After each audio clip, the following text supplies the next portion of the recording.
Oh dear, buffering's fucking shit.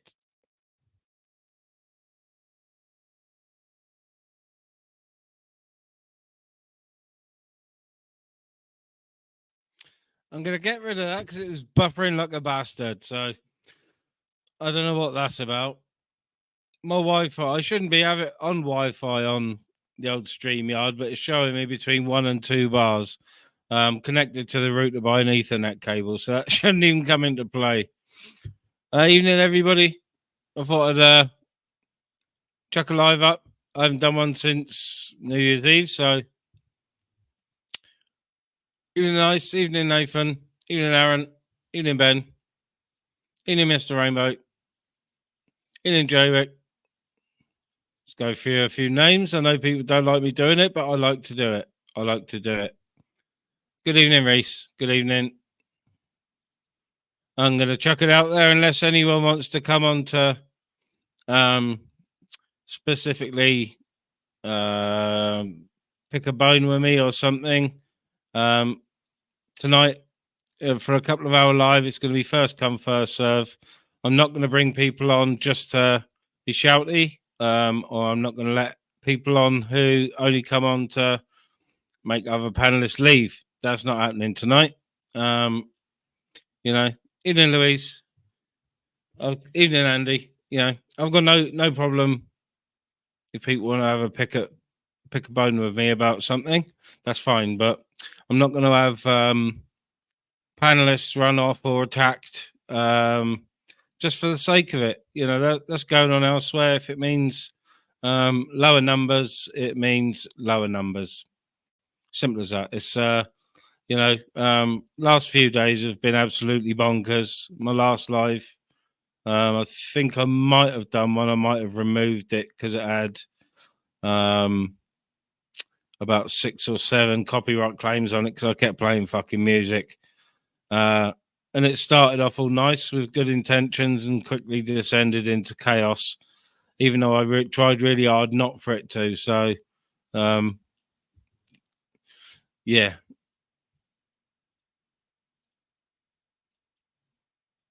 Evening, Daft Cunt. Minty, minty, minty purple. Purple grapes. I do like purple grapes. I like the tubs in Asda. Cheap.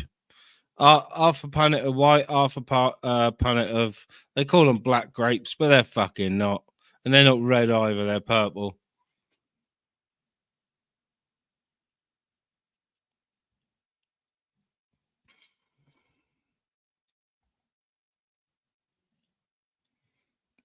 Big up taters, big up taters. Fucking love Notion. Love the dance. I love his dancehall stuff. Not so keen on his driller stuff and that, but that's just my taste. But his dancehall stuff and that is fucking brilliant. And his YouTube channel is brilliant. The homemade videos, the music, fucking brilliant. He's in Notions in New Zealand at the moment, or on his way back from doing a massive New Year's Eve gig in Christchurch, New Zealand. Not that I follow him; it's just a notification came up for a new track drop on his channel. So, big up, Ice. Evening, Bobby. Evening, Casters. We'll get down here eventually. Oh, I know, Casters. I know all my gear's ready to go. All my brother's gear's ready to go, and it's just lack of motivation. That's all. Just lack of motivation. But yeah, it's my brother's got a not very well dog at the moment, so he's probably not going to want to go. So yeah, if I do get round to it, which may do, Mrs. got to go to the centre to learn how to needle her arm again, so she'll be out of the house all day. So I'll sort of take the opportunity while she's not here and not on her machine when she's at the centre having dialysis. I'll take the opportunity to get my rods out, even if it's just to go to Newport for a 5-hour sesh down the cliff, down Gold Cliff or down at Peterstone. But yeah, everything's ready to go. Even the bait, everything's ready to go. All I've got to do is fill my flask. Grab my bait out the freezer and fill my flask. My rods are ready to go. My box is cleaned. Rigs are ready. Reels are clean. Yeah, I'm ready to go. I've been ready to go for fucking months.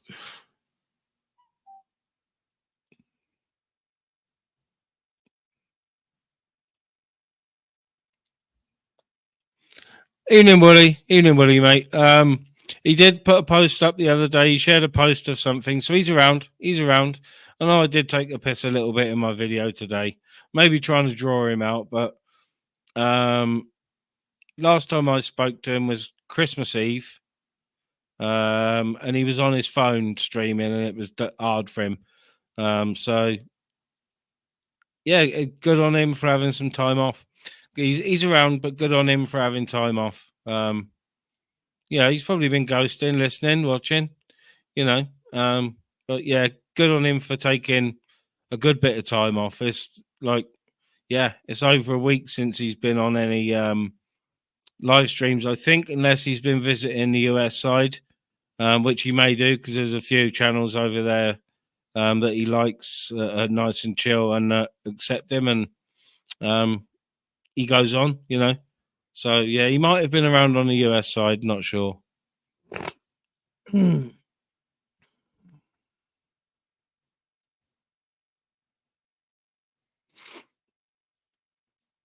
evening, Uncle John. Good evening, Uncle John.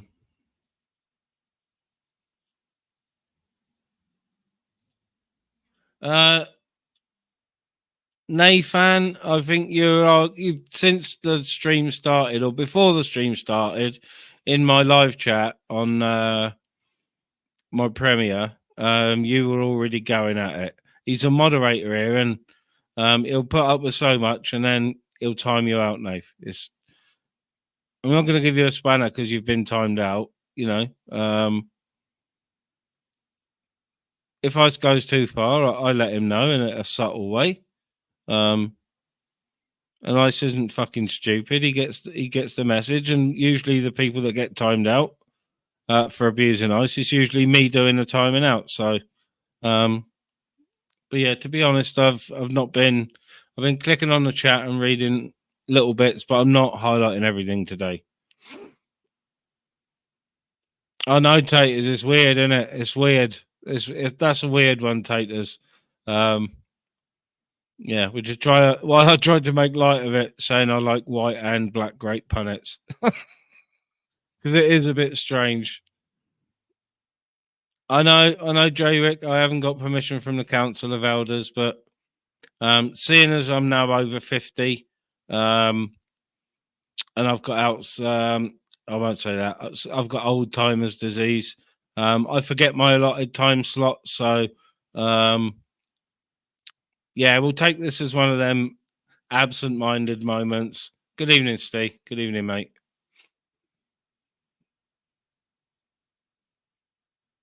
Bobby, I'd rather not have it on here, to be honest.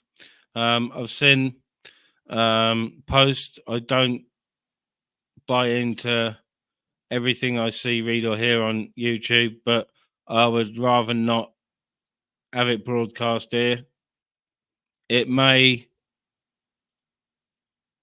bring people in, but what it is going to do is definitely going to cause arguments for yourself, for me, for UK Lady. I think there probably is better channels to do that on.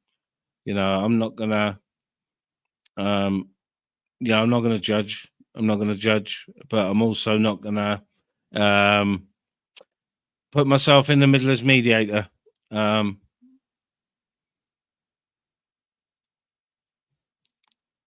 know, Ty, weather warning for us today. Supposed to finish at 8, but it has been fucking howling.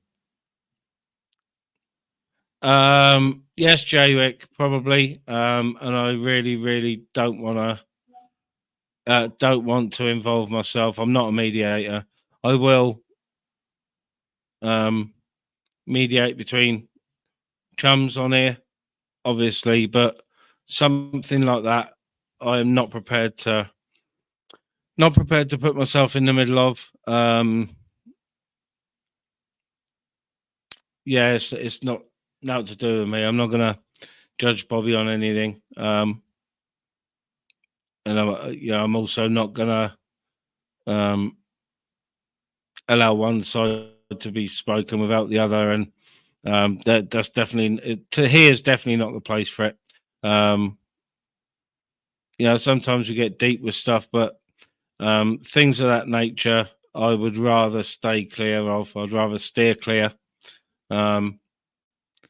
because it's going to be detrimental to yourself, Bobby, UK lady, and by me being in the middle, allowing it on my platform, that is going to involve me, and it's something I'm not prepared to do. Not prepared to do. Nothing against you, Bobby, but I'm not prepared to do that. Evening, Paul. Big up, Chubby. Skip flute. Chubby, you can see I'm having a laugh with you, dude. Don't take anything to heart. Mr. Rainbow, you're all good, fella. You're good, fella. You're all good.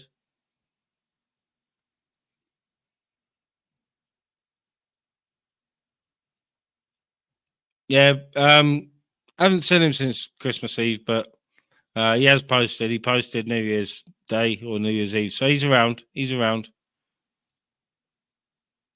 Evening, Angela. Good evening.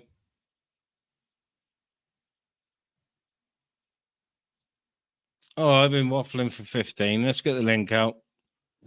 Turn my camera off. And I know I do smoke on camera, but I'm going to turn my camera off. YouTube can be funny. They've been in some of my videos. There's another one I might have to take down because the one I went tits up, I had to. They wouldn't let me dispute. They wouldn't let me mute or trim the segment with music in.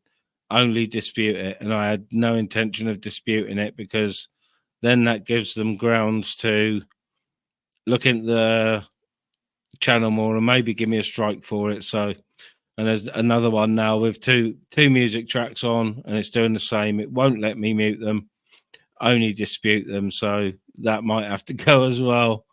I don't like it. I don't like taking any lives down. So.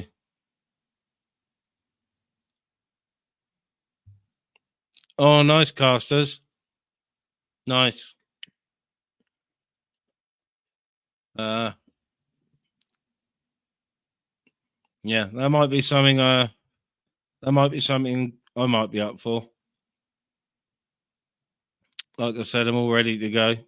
All my cameras are charged. All my lighting's charged.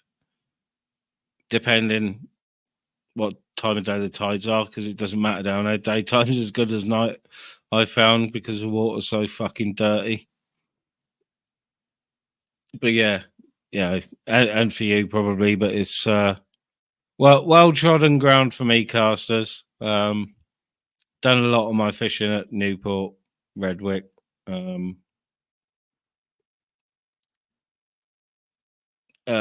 Peterston, Monkstitch, which is just up the way from Redwick. Park the same. I'm not sure what the parking situation is at Redwick, to be honest, at the moment. I haven't been for that long. I'm not sure if you can get through the farm. I think you can, but I'm not sure.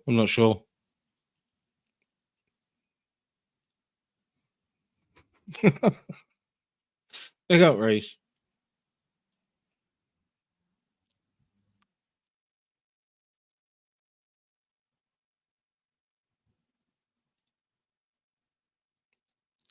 Stop arguing with Ice, Nathan. Is the only advice I can give you is stop arguing with Ice Chain.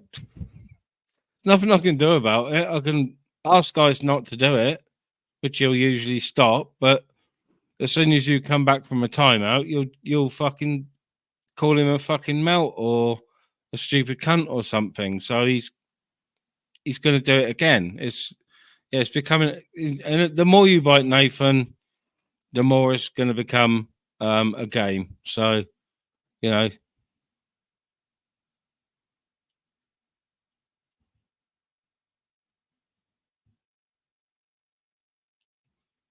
Evening, Zara.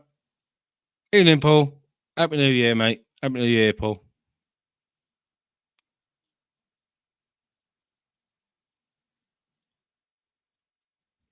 Who's having a senior? I might have a senior moment.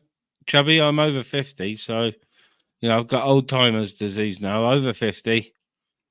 You know, once you go over 50, that's it. That's it then. Your body turns to just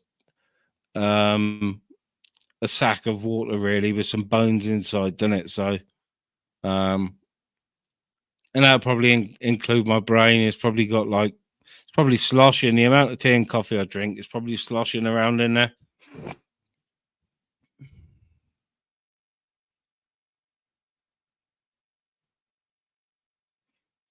I think I was getting the link out. I didn't know if I did or not.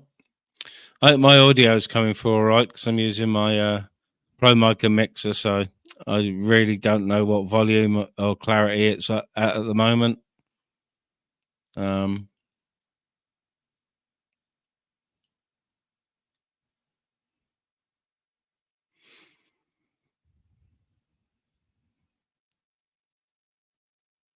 Thank you, Chevy.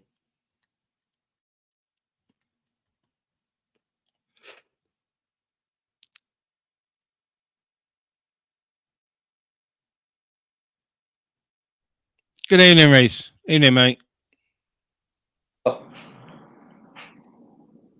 You good? Yeah, not bad, mate. How are you? Can you hear me? Yeah, I can hear you. Yeah. Oh, good stuff. Yeah, Happy New Year. I was just adjusting my volume because I'm not sure what it's at until someone comes on. So I'm running through a mixer and amp at the moment. So, and I got my pro vocal mic going. So I haven't heard myself back really. I can on headphones, but have to make a video about your setup, Ministry. Yeah, headphones can lie, can't they? You know what I mean? It's yeah. Depending on the headphone, you can get more bass response, and you know. Well, if it's any consolation, I can hear you fine at this end. Good. So, what do you do for New Year's? Absolutely nothing. I did have a shandy. Had a couple of JDs one night on a live and got a bit tiddly. I was just non-compass mentis. As soon as I have a drink, I start to slur and I can't get my words out. It's fucking drinking wits out. What's that? Drinking wits out. Yeah, that's it with me. Definitely. Yeah. Once ale goes in, IQ goes down. Yeah, I can't. I'm not a drinker. I can't drink. So, like 5 or 6 shots of JD in Coke really fucked me up. You know what I mean? Not drunk, but that's a mistake, Ministry. He's drinking JD, mate. JD's fucking poison. Drink if you like whiskey, if you like the taste of JD, if you like like a JD and Coke, drink Jim Beam rather than Jack Daniels. It's a far better drink. It's a far better drink, Ministry. Yeah. That basically with the Jack Daniels, it's a Tennessee sour mash as opposed to a bourbon. Traditionally, in order for a whiskey to be a bourbon, it has to be aged in charred oak barrels, and that's what gives the whiskey its color. But with Jack Daniels, they basically filter it through charcoal to get the smoke flavor. Yeah, but it's not the same. It's nowhere near the same. There's a richness and a depth of flavor in Jim Beam that Jack Daniels just does not have. Jack Daniels to me tastes chemically. I will say though, the Gentleman Jack is exquisite. Yeah, it's nice. I like all of them, to be honest. I've got a little bit of the cinnamon one here. I've got a few normal ones, and the honey one is really nice. cinnamon. Oh, it's Tennessee Fire. It's called. I Jack tell you what I Daniel's do like is Tennessee Fire. I like it's the very reds. Yeah, I've seen that in shop. I like the Red Stag version of Jim Beam, which is like it's a cherry. I haven't had that. Oh, mate, I tell you what, with Coke, I'm warning you, Ministry, it goes down like pop.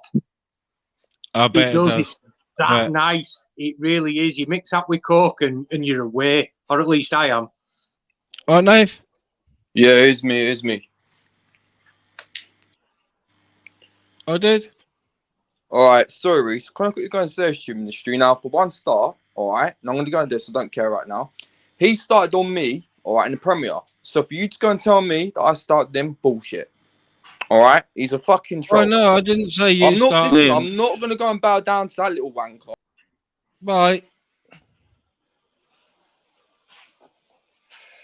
I commend you for your decision, Ministry. That was forthright and deserved, to be honest with you. You don't just come on and disrupt a conversation and start bitching when you've explicitly told people at the start of the live stream, and he was there for that because I saw him in the chat. You explicitly told people, I don't want to do that. Yeah. Well, it's no good him, bitching about ice. They were arguing in my Premier. But I didn't say that Nathan started it. I didn't see who started it, but they were bitching at each other over there, and they brought it over here, and obviously Ice has had enough and just thought, yeah, fuck it, I'm going to use my spanner. So no, you've got to. I've had Ice as a mod on my channel for quite a while. And I think I demodded him because I were having a bit of a hissy fit about something. But Ice, to me, with the mod span, has always been fair. He's always been, he understood what I wanted in my chat. And in my chat, I tend to be a bit stricter than most other people. And Ice was, one of the people that accommodated that for me. In that, he knew what I would tolerate and what I wouldn't tolerate, and the things that I didn't like, he stomped on it before I even saw it. To be fair, so yeah, no, he's had his moments over here, and I've unmodded him a couple of times. But he was, I think, probably my first mod. Him and Susan Lost Souls Exploring were my first two mods. Do you know what?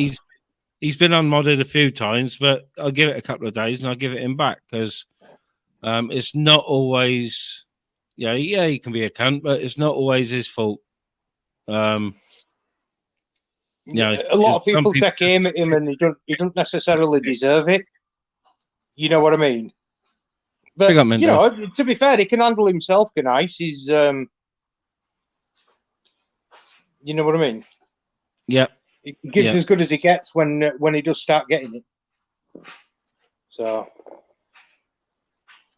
in Paul. But like you were saying, though, we were talking about whiskey, but like you were saying about now I'm running through my mixer and I've got maybe buy myself a DI because running my guitar in by jack and my mic by XLR, there's a big difference. Massive difference in volume and quality. So I think I need a DI to DI my amp straight into the mixer via XLR. It just means it comes through at the same decibels as the microphone. My actually, so you're using a 3.5 mil to interface with your amp with the guitar, yeah? Your standard jack. Yeah. Sorry, not 3.5, a 625. Yeah, the 625. Yeah. I bypassed my amp altogether, and I've run straight out of my effects units. And are you having a problem with your guitar volume being too low or too high? Oh, too low. That's where you're going wrong. You've got to go through the amp. Don't bypass the amp. I've got line out on the amp. So I've I've put mine through 2 amps before I put it into my interface before now. Yeah. Just to jack it up to get to the level where it's workable. You know what I mean? Yeah. I've got to download some software for the mixer because it is an audio interface as well. So I've got, is that on your electric or your acoustic? Electric. Right, yeah. Because obviously the pickups will be more sensitive on an electric. That's probably why I'm having the issue that I'm having with mine, because an electroacoustic pickup is different, isn't it? Yeah, they are. Yeah, they are. What gear are you playing? What guitar are you playing? What's your Fender Strat. So how many pickups? I got 3 or 4. Three. I got 3 on mine. It's 3 they single do come coil. with 4 though, don't they? They do, and they do them with a humbucker. Yeah, and 2 that's what I'm single going to say. coils. My white guitar, my white Strat, I can split the humbucker with a push-pull switch, which turns the guitar into a 4 pickup guitar. That's pretty cool, is that? So it'll give you a whole different range of harmonics that you can get from it, won't it? Yeah, that guitar is sort of based around Adrian Smith of Iron Maiden. It's not his Jackson, but it's a black and white Strat. It's got some fancy aftermarket single coil pickups, but it's also got a Seymour Duncan Invader, which is what he uses. And I've coil tapped it, so I can split that into two pickups. So yeah, I need to pick up an electric ministry, but I think I need to go to a decent sized guitar shop with a decent range and play around and find one that I like the sound and the action and do you know what I mean? And the shape of. I've always been drawn aesthetically towards the Les Pauls. I love that shape of guitar. Yeah, I do. I like the idea of the the hollow body with the clefs in. Yeah. They're 335. They're they're good. Epiphone do one called the Dot. They're not the cheapest because they are good guitars. But obviously with the FOs, they're sort of semi-hollow bodied, and they can have a tendency to feedback under high gain. Right. Well, you just got to watch what you. I mean, to be honest with you, I don't really turn my gain up that much anyway. Well, you're not going to want it for thrash metal, so you're not going to have a problem. No. But yes, I've had some lovely cheap guitars that have they just feel so right when you're playing them, and may not sound the best. But if they're cheap enough, just buy a set of decent pickups. I'm absolutely kicking myself, ministry, because wonders. I had the opportunity to get an Ibanez, and it was like a cream color, but it had red blood drops all over it.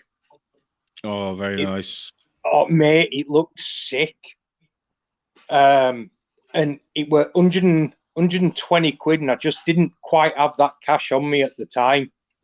Yeah. And they didn't accept card either, and I want close to a cash machine. We're a local market, but there's no cash machine there for some reason. Stupid idea. Cash generator and great place from Facebook Marketplace. Always good because Facebook Marketplace is probably the best. Mm. But cash generator. A lot of people don't know what they're selling on that. Yeah. On Facebook Marketplace, a lot of people really have no idea what you're selling. So you'll see like a Paul Smith at a tenner. Yeah. Do you know what I mean? And I'd snap that up. I haven't been tempted to buy anymore. I think my next acquisition is going to be. I want a 3/4, and I'm going to put some nylons on it. Yeah, I love the sound of nylon string guitars. Love it. Just because they're so easy to play on your fingers. There's no effort involved. Do you know what I mean? In terms of bending, you can go so far with a nylon string that you just can't get there with any of the ones that I play. I've got some the bronze phosphorus. Yeah, that's also mine. Phosphorus bronze on one guitar, and I've got some the Adagio, the purple ones, number 13s. But yeah, I think that might actually be the problem. Is that I think the string weight that I'm playing might be a bit heavy because I'm struggling with things like bending and hammering on. But then I need to get them to a luthier because I've been saying this for ages. My action on both of them is far too high. I think I need I've tried with the tension rods on the neck. I think it's the nut and the saddle that are just set too high. Yeah. Yeah, all my electric guitars I've had, I'm not. You've had them set up. He's sort of able to set them up, but a mate of mine, he can refret guitars and do the lot. So all my guitars have been professionally set up by him for to how I want them. I like low action, obviously, on my guitars. Mine's quite high. I'd say I've probably got about 6 or 7 0.6, 0.7 of a centimeter of travel. Do you know what I mean? There's they're quite high off the fretboard, right at the neck. But yeah, I mean, it's just a case of getting them in and getting them seen to. It's something I'm gonna. That's a New Year's resolution, Ministry. I was actually going to ask you about that, if you'd made any New Year's resolutions. No, I don't really do that. Because I probably wouldn't stick to it. You don't think to yourself, right, this year I'm going to try and achieve this, or what are your goals this year for your channel? I hadn't really thought about it. Just keep going as I am, really. Keep going as I am. Saying that, I would like to start creating a bit more content for my other channel. What's your other channel? It was outdoor thing. It's now Ministry live streams, but it's all outdoor content. So dog walking, fucking montages of wildlife and flowers, and historic walks. Get yourself a drone. Mountain walks, all that sort of stuff. Get yourself a drone, Ministry. If you like going out walking, take drone with you, especially when weather gets nice in summer. And because obviously, I don't know if you're going to be live streaming. You could even film yourself with the drone whilst you're live streaming, walking through the countryside, and the drone footage with your voice overlay over it can be additional content that you post the second time. So you get two lots of content out of one creation. You just post the audio over the drone footage, splice in some of your face, the footage from your face camera on your phone, and you get twice the content for one lot of work. Yeah. Is there certain? Do you get a lot of rewatches on your live streams? Quite a few, yeah. Quite a few. So that's what I mean. It'd just make it for those people that do take the time to watch the live stream at a later date. It gives them another more interesting perspective, because a drone, especially if you go somewhere pretty, the drone will pick up things that you won't be able to see from the ground. Yeah. So imagine you go up into the hills, and you go, you stand on top of a really tall hill and take the drone up another 400 feet. Imagine what you can see from that height, 400 feet above an already elevated place.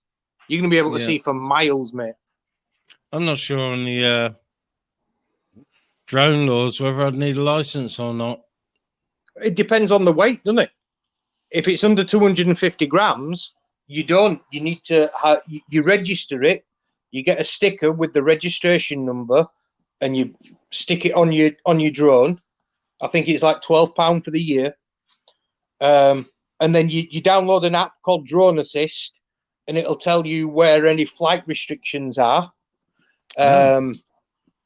So, and obviously the drones themselves have software in them that won't allow you to fly the drone in a restricted area. If you try to do it, it'll return to home. Yeah. So, but yeah, I mean, there's plenty of YouTube videos out there that explain the exact legal implications, because I know that the CAA changed the law recently. There's a guy called Geeks Varner, and he does a lot of videos about drones, and he's obviously been following the drone legislation really closely, and he's been expressing concerns that the auditing community is going to end up severely restricting people's freedoms with regards to drone flights, because, you know, the police will end up cracking down on behavior that they see as undesirable. Yeah. Well, they are going to. They are going to put more restrictions on it. Mate of mine who was in the band with professional photographer, programmer. He's got a channel sponsored and works for Reaper TV, testing all their recording software, which is free, by the way. Reaper is. And what sort of software is that? Just video recording software?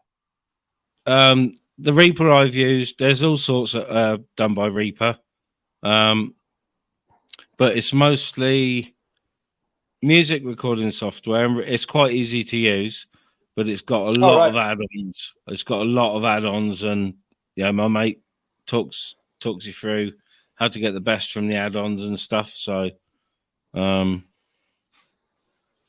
did you look at that BandLab? I haven't got it on this computer yet. I haven't tested it with this mixer. You should give it a bash, mate, because like I say, I found it really intuitive, and one of the good things about it is you can use it to collaborate with people. Yeah. You know what I mean? So you can both have access to a file. So you put down a riff, and then I put down a riff, and then I put some lyrics, and then you put a beat on it. You know what I mean? Yeah. Yeah, that's doable. I should do that now, really. Now I've got the mixer set up. And the good thing about it is as well, it's in browser. Yeah. So it doesn't thrash your computer. You know what I mean? You're not running the risk of running out of RAM from running it, because it's not running on your computer. It's running in the cloud.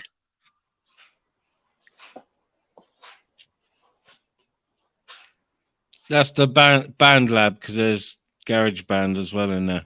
Yeah, BandLab it's called. Yeah, BandLab. And it's also available as a download on your phone.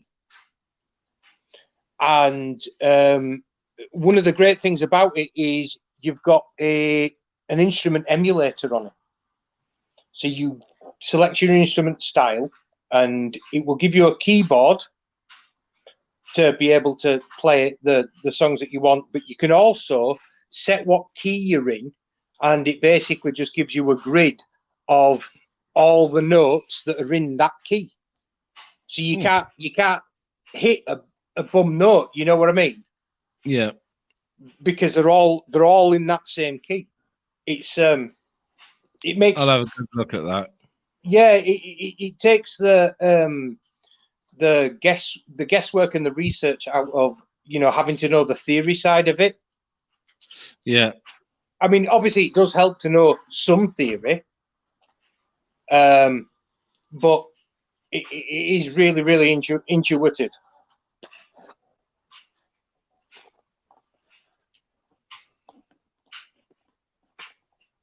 Yeah, I used to spend hours in my old practice room, sat at the computer, had a little Line 6 interface, but the software that came with it was amazing. So you just plug your guitar in it, and it had all sorts of patches.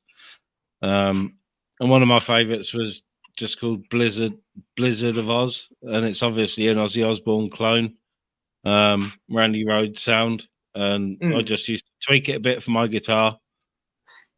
But yeah, I used to spend hours at the computer just messing around, laying down tracks. You can just get lost, can't you? It's a lot of fun, and especially when you get into that sort of that focus mode. Do you get what I mean? Yeah. It's sort of where you get you I don't know, you lose track of time, or at least I do.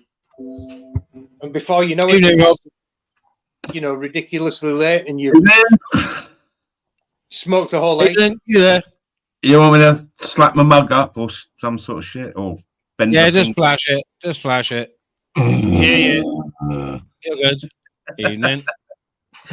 How we doing? Are we live? Are we fucking live? Fuck it! Yeah, we're live! Yay! You get me. Who's this? Ah, it's me. Hello. Who's that? Who's me? Who's me? Oh, you're Reese. You got to be I'm Welsh. Reese. You got to be Welsh. No, I'm not Welsh, mate. Do I sound Welsh? No. But you know, it's the name, isn't it? Isn't that a very Welsh name? It is a very Welsh name, but I'm not Welsh. Well done. I've got Welsh blood, but I'm not Welsh. Oh fuck! Well, there you go. It's gone downhill now, isn't it? No, well, I thought you was. Nah, mate, I'm a Yorkshireman. We're God's own people. Oh fucking hell! Brown bread and cobblestones. Fuck me. Yes. Well done. Obvious, mate. I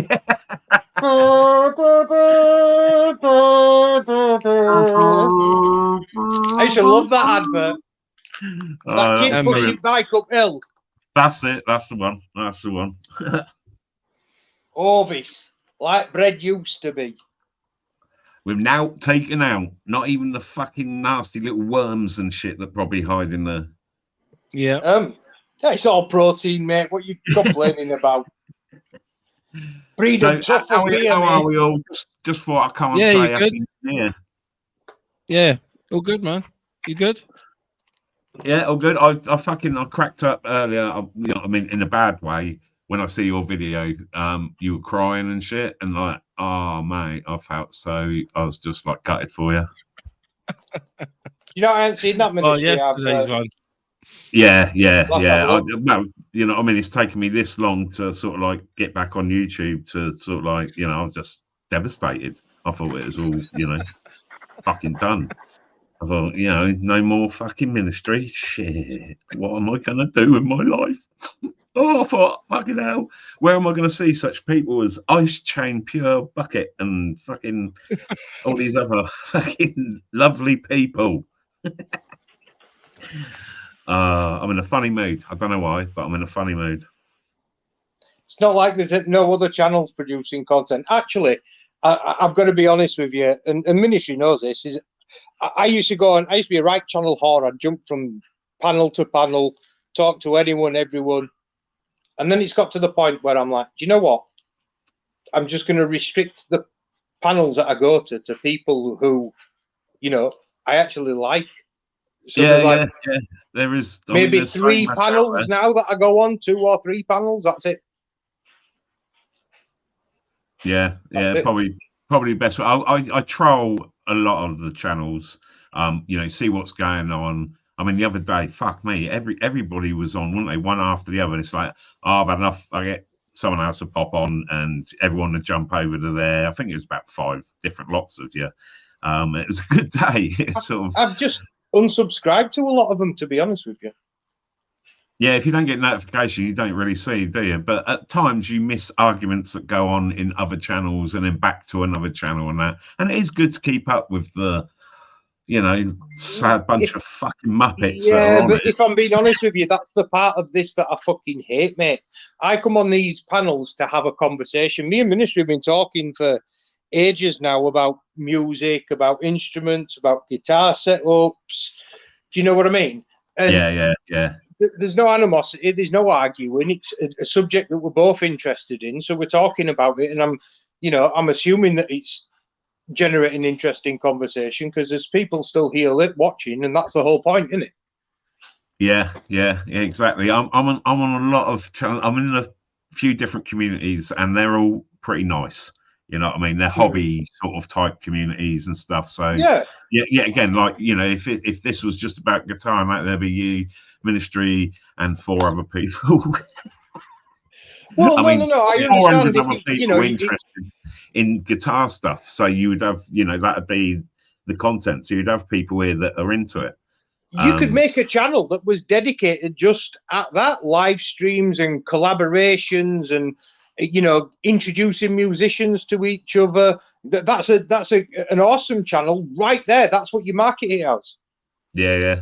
Music network channel where musicians get to network with each other. You get them to use a program like BandLab, and people can sit and watch the creative process at work with people, you know,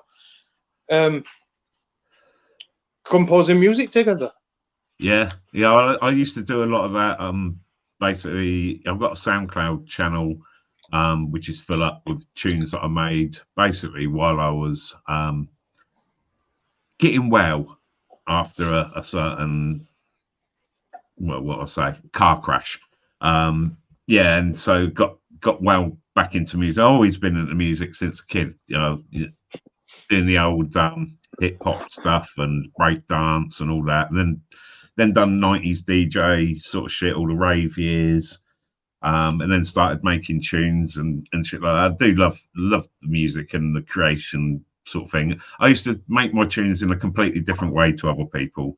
I used to use more of a sort of I've forgotten what it's called, but it was a hacked version of it, and it was more like a studio for putting tracks down, you know, after they've been made and that, a lot of stuff like that. But I used to use it to put the tracks together and make my own sort of like sounds, all the basses and stuff, like, you know, put them through so many different effects. Oh no, Pork Chops, fuck off. I mean, Pork Chops, how you doing, mate? Happy New Year. I just see you on Brandon's channel and then you jumped off and left him, you horrible bastard. Sorry. So he literally, he was on there chatting to him and then he just fucked off and left him in the lurch. And it was like, that's cold, mate. That's cold even for a pork chop. Isn't it? I mean, fucking cold as fuck that was, mate. I was going to jump on and then I saw Ministry was on and he's my superhero of the internet. So I thought, fuck it, I'm coming on it. I had to get food. You can fucking eat like the little piggy. Little piggy had to go get food, pork chop.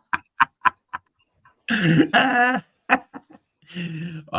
I wonder if pork chop has a bacon sandwich. If pork chop has a bacon sandwich, is that cannibalism? Probably. Definitely. Yeah, I used to do a lot of swearing on there. Dance tracks. A lot of dance tracks on the PC. There was a few programs that were really, really good to use, and all copyright-free samples as well. Did you ever use the one where you could flip it? You basically put all different effects things that were like virtual, sort of like amps and different effects things and that, and you put it up, like you stacked them all up, and then you could flip it around and put all the wires in different places if you wanted to connect two together before going to the other. I can't remember what that one was called. That was a couple I used. I wasn't the best. I'm not the best at laying down drum tracks electronically. So the ones I used to use used to have drum loops, and I just used to upload the loops. But then you used to be able to take bits of the loop out to sort of make it your own. That's and then add snares and stuff, you know. But I would need a basic loop to start me off, and then I'd remove bits, add bits, you know. Oh, I downloaded fucking tons and tons of all the different sort of like drum and bass artists. They put out sample packs and stuff like that. And that BandLab's got all that as well. Oh, you want to get on it, mate? It's a fucking awesome software, and like I say, it's free as well. The only problem I play. You're making the track, and you play it over and over and over again. You get up to you're on drum and bass. You get around about the 120 mark, and that's where you're dropping. So all the build up and everything beforehand. So you're getting that all right, and then you're putting your beats in, and you think, right, bass line going in there, that bass line, and I'd listen to it and put extra in and listen. It takes fucking forever, and by the end of the track, and you put it together, you change it all again because you're so fucking bored of it that you think, oh no, this is shit now. And it's like, then someone else will listen and go, oh fuck yeah, that's good. But you're like, nah, it's fucking boring. Well, that's one of the reasons why collaboration's so useful, because you each get assigned a specific task in the track, yeah. And then when you're mastering it, you've got other people to bounce ideas off. You know what I mean? Right. Yeah, I've done a collaboration with this other guy on Facebook and on SoundCloud. He used to make sort of jungle beats and stuff, and he heard some of my songs, and we got chatting, and I gave him all the samples to this certain track that I'd done, which was, Buller and the film that he'd done, and it was all like it's all about pikeys and stuff, and so I had all the samples from different bits of that, and yeah, gave them to him, and then he done his bit to it, and then I had it back, done a bit more to it. Yeah, sort of like about 8 times. I think it went backwards and forwards, and then he dropped it on SoundCloud. It was good doing that. That's the thing about that band lab, is that Mr. Nice. It was called Reason. Yes. Yeah, you can have say for example, us 3 each had an account. I've already got an account, but you set your account up. You all you open this file and share it with each other. Yeah. Yeah. So, and then each of you can edit it and save it in real time. So there's no sending it. It's just there. It's in the cloud. So when I come on it, I can see the changes you've made. You can see the changes I've made. Yeah, that's good. Getting fucking technical, but yeah. Well, no. Do you think so? Honestly, it's really, really easy to use. Really easy. Yeah. If you can use that, any other recording software, you'll be able to use that.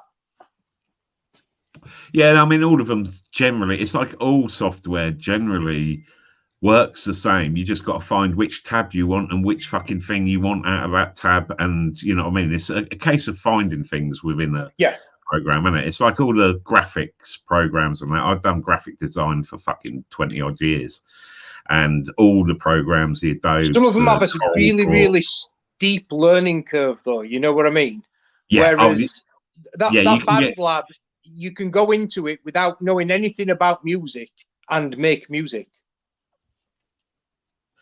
Yeah. Do you know what I mean? It's good, it's not like it gives people who haven't got that musical skill. It's like I'm shit at playing any instruments apart from the triangle. I'm pretty good at that. And but to play, I'd love to be able to play the guitar, but I've got fat, stubby fingers, so it ain't going to happen. And same with the piano. I love synthesizers. I brought fucking loads of different synthesizers. I've had Korgs and all the Vomit Eater ones, and yeah, lots of different stuff like that. And I make tunes on them, but I couldn't play, like a proper fucking piano tune or something. I just make little riffs up. That's all you need to do. Keyboard, I'll be honest. I've got a keyboard with an octaver and that on it. It's only a cheap thing, but it makes some decent noises. MIDI interface. Yeah, mine is a self-contained one, but it has got MIDI interface on it. Yeah. Yeah. So you could jack that up into your computer, and create MIDI files that you can then assign any instrument to. Any instrument you can think of. There's such a fucking wide range of instruments available on that software. And there you go. That's it. I like all the vocoder stuff, so you could put your own voice in and then have it as keys, all in different. Doing stuff like that with different noises. Yeah, I think that stemmed from when I was a kid with Star Wars, when someone done and showed how they made the fucking sounds and that for it, and it was like the bloke was just going up and recording, you know, like a telephone pole, and you got the line that comes down into the ground, and I think it was the laser shots was just and they hit it with a spanner or something. Yeah, and it was like, it's like, fuck, that's cool. Yeah, it really got me into, you know, sort of like you could make fucking wicked sounds with anything. Yeah, there's great wanking noises. there's a whole department in cinematography that's dedicated to it, isn't it? Foley effects. Yeah, it was that woman that worked for the BBC way back in the early days that done all the Doctor Who stuff and all the space noises and stuff. Yeah, she was absolutely cracking with all. Yeah, I can't remember her name. But as a department, they were the ones that developed all the Moog synthesizers, aren't they? That's it. Yeah. You know, took one or two and then just said to Moog, just keep building them for us. You know what I mean? Well, there was a time when the performance of the sound effects for a show were performed almost in real time. It had to be a recording that was synchronized with the moving picture and the rest of the soundtrack. So it was literally all done like in one take. Yeah. My mate used to go on the decks. He'd mix he'd have two drum and bass tunes like perfectly in sync with, and then I'd be on which one was it? The 808. I think, it was the 808 you had, and we had I think it was a Roland one that was like, I can't remember what that one was called, but it was just a literally one you could, put in the BPM and then play all sorts of shit on it. So I was putting those effects in, and what's the Dex effect one where you could like move your finger around on it. They've done about 3 different versions. I think it's Korg. It's like a sound pedal type thing, but for DJs. And that would do all the different effects on the decks. We'd have that all sync, all basically going into an 8-channel big old mixing desk. So we could like have the volume of all those sort of like ones in, and those had reverb and stuff on them. And we'd pop on E, and 6 hours of complete smashing the shit out of it. Used to be in a flat above my shop next to a Chinese takeaway, so that was always open really late, and we'd just rinse out all night, as loud as fuck. I wish that we could have gone online in those days, because we had some fucking mental parties in that place. Anyway, guys, listen, I don't mean to be rude. I'm going to have to have some tea and that, but I just want to pop on and have a chat for a bit. I'm going to jump off. Happy New Year to everyone, and Happy New Year, bruv. I'll catch you all later on. Have a good one, mate. In a bit. Yeah, pork chops. I've got rid of someone else. I bored the fuck out of him. He's like, I'm going to another chat. Fuck this. I've ruined your chat, man. Sorry, mate. Fuck them. I don't care. It's all good, man. It's all good. It's nice and chilled, and there's probably some ad going on somewhere else for people to watch. But I'm trying to keep up with the chat with the ad going on. It's fucking great, isn't it? Oh dear. So have you fucking eaten now, pork chops? Why don't you jump up, you gobby shite? I mean, mate. No, you don't want to link to my channel, mate. Yeah, I'll be having a little look at that, proper look at that Band Lab later. Yeah, that sounds pretty mental, doesn't it? It does. It might help me with my because I can run my mixer as an interface into it. It'll bring the level of my guitar up, and I'd be able to run BandLab in the background as my audio if I want to do any sort of live singing and guitaring. Yeah. Yeah. When you get it all right and it sound, when you've got all the sound correct, it makes a big difference. When we used to make our tunes, there was studios down in Reading, and we used to go down there. They used to have a sort of like it was like a DJ night for people to go and play their tunes on their massive sound system, because it was a nightclub as well. So you heard your tune, because the difference between listening to it, if you haven't got brilliant speakers or anything, and then you go and play your tune on a sound system expecting everyone to jump up and it sounds like a bag of shit. It gave you an opportunity to sort of, okay, go back and properly master stuff. That was one thing I got really into, was trying to master stuff to really give it oomph on a good sound system. But when you're listening to it on shit speakers and that, it sounds fucking shite. So I had to get those Yamaha 80s, they're just totally flat sound, stuff like that, to start mastering properly. It was it's a fucking rabbit hole you get in, isn't it? Yeah, it is. When I was with the band, we were pretty anal about our sound, and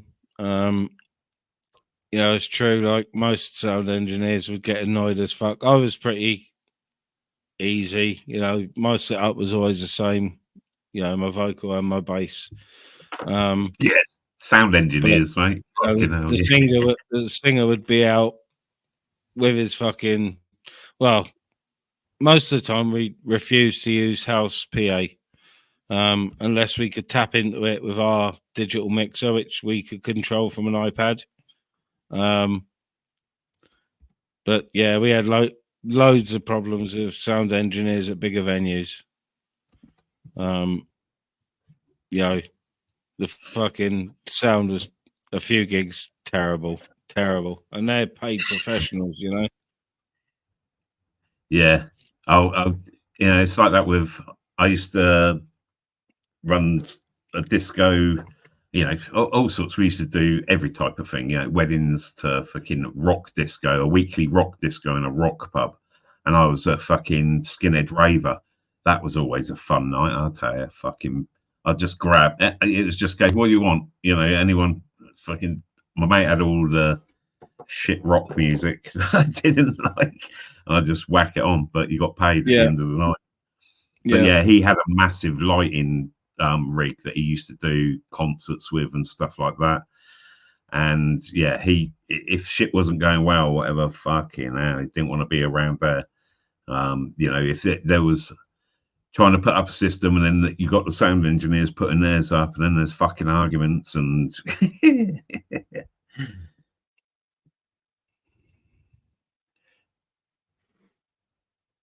what was that? The random starting. Oh yeah, that was on yours, wasn't it? What's that? Was it on yours? That American bloke come on and fucking started strumming. I can't remember if it was yours or not. And he was really good. In his whole studio, he had it obviously set up. Society X's. That was on Jamie's. Oh, that was it. And yeah, I remember now. But yeah, he was obviously trolling his account. So I'll drop into any live I could find, sing a bit. I'll get a few fucking people from that, a few from here, a few from there. Fucking Yanks. Yeah, I'm quite reluctant to do it on my own channel, but when I am practicing and feeling it, I'm quite happy to have a strum and a sing on other people's channels. Got to have a little bit more fucking oomph in yourself, mate. You know what I mean? I've heard you play, you pick it up and sort of like start strumming on that. It's all good. It's your fucking channel. You play. You never know. Someone might see it and be like, "We're having him. Fucking, he's the big time."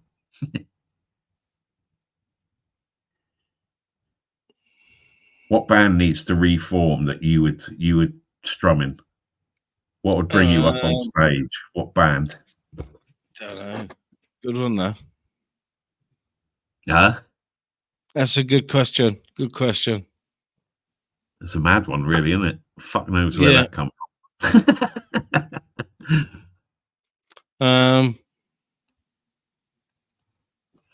Don't know. Got to be someone something not too difficult, like Status Quo, maybe. Even though it's not that easy when you get into it, and they're a brilliant band. So probably the Quo. Yeah. A few of them are still touring as the Quo, but why not? Yeah, it's got a good selection of tunes they've come out with over the years, haven't they? Yep. What's going on here? Where's Ice Chain marrying? Is he old enough to marry someone?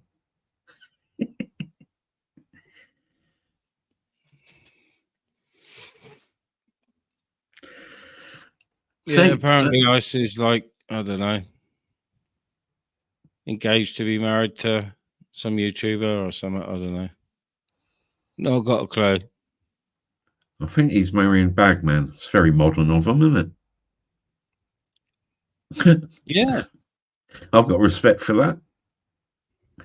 I wonder who's top and who's bottom. That's it. It's a fucking good world nowadays. You can do what the fuck you want. People moan about the, you know, the situation we live in and that, but it ain't no different than before. But we have got generally a better standard of living than we've had through time, isn't it? Especially in the UK. Fucking hell, we're well lucky. We shouldn't be moaning at fuck all.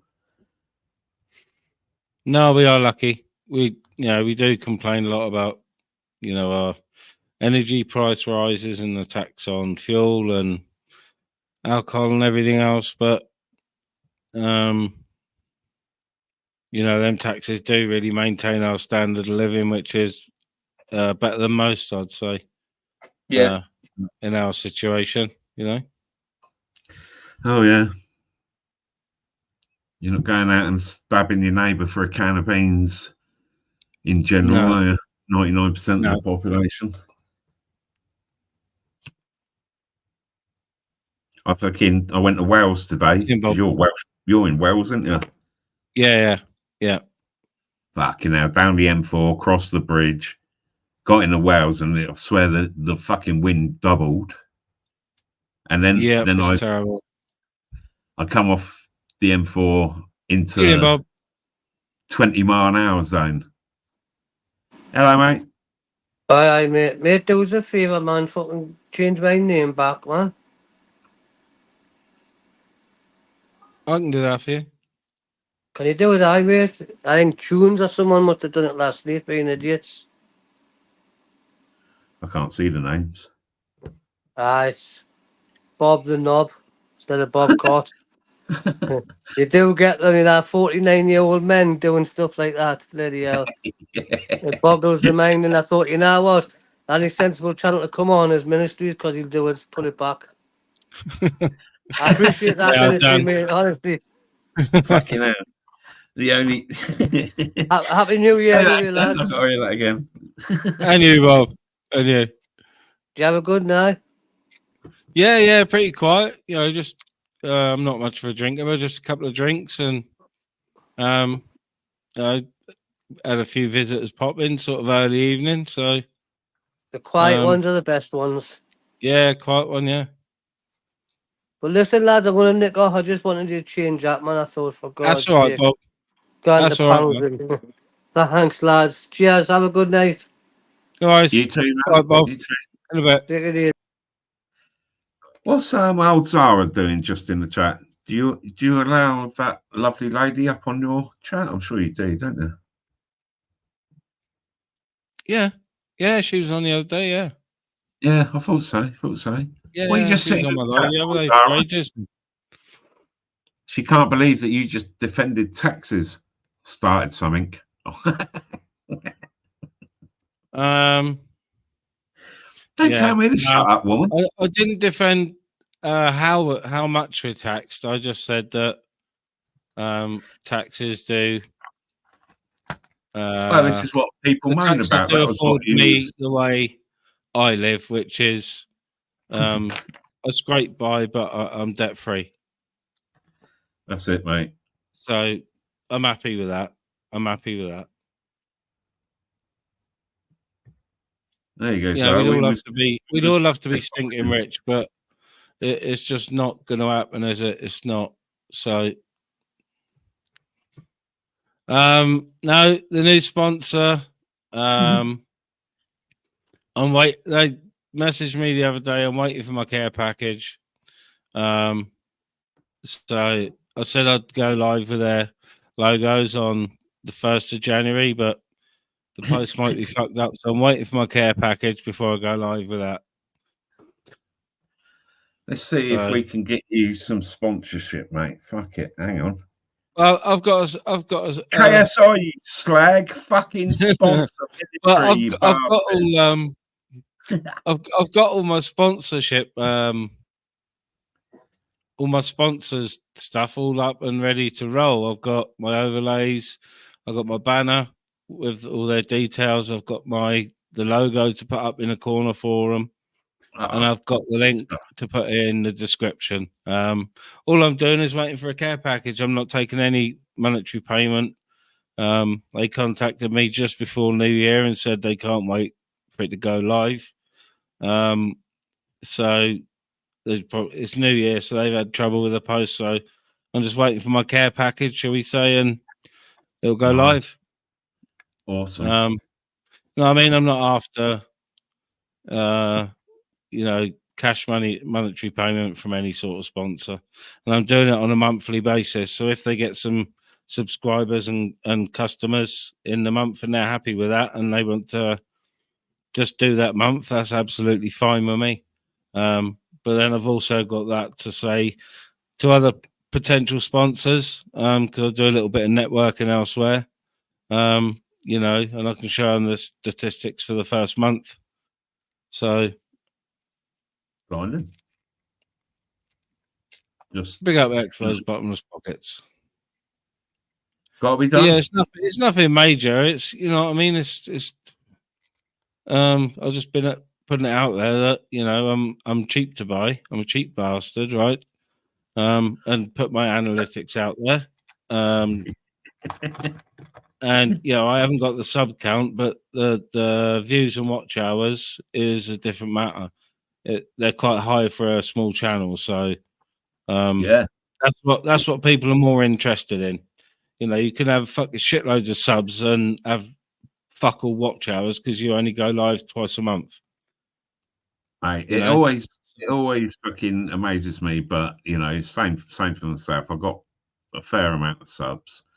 If I do a live, I think the most I had on a live was about 80 back when I was doing lives like in that community, which is only a small community anyway, not like the interest within this. Yeah. But that's good numbers, isn't it? Yeah, you know what I mean? And it's fucking busy to keep up with that sort of shit. Anything above 50 just gets extreme.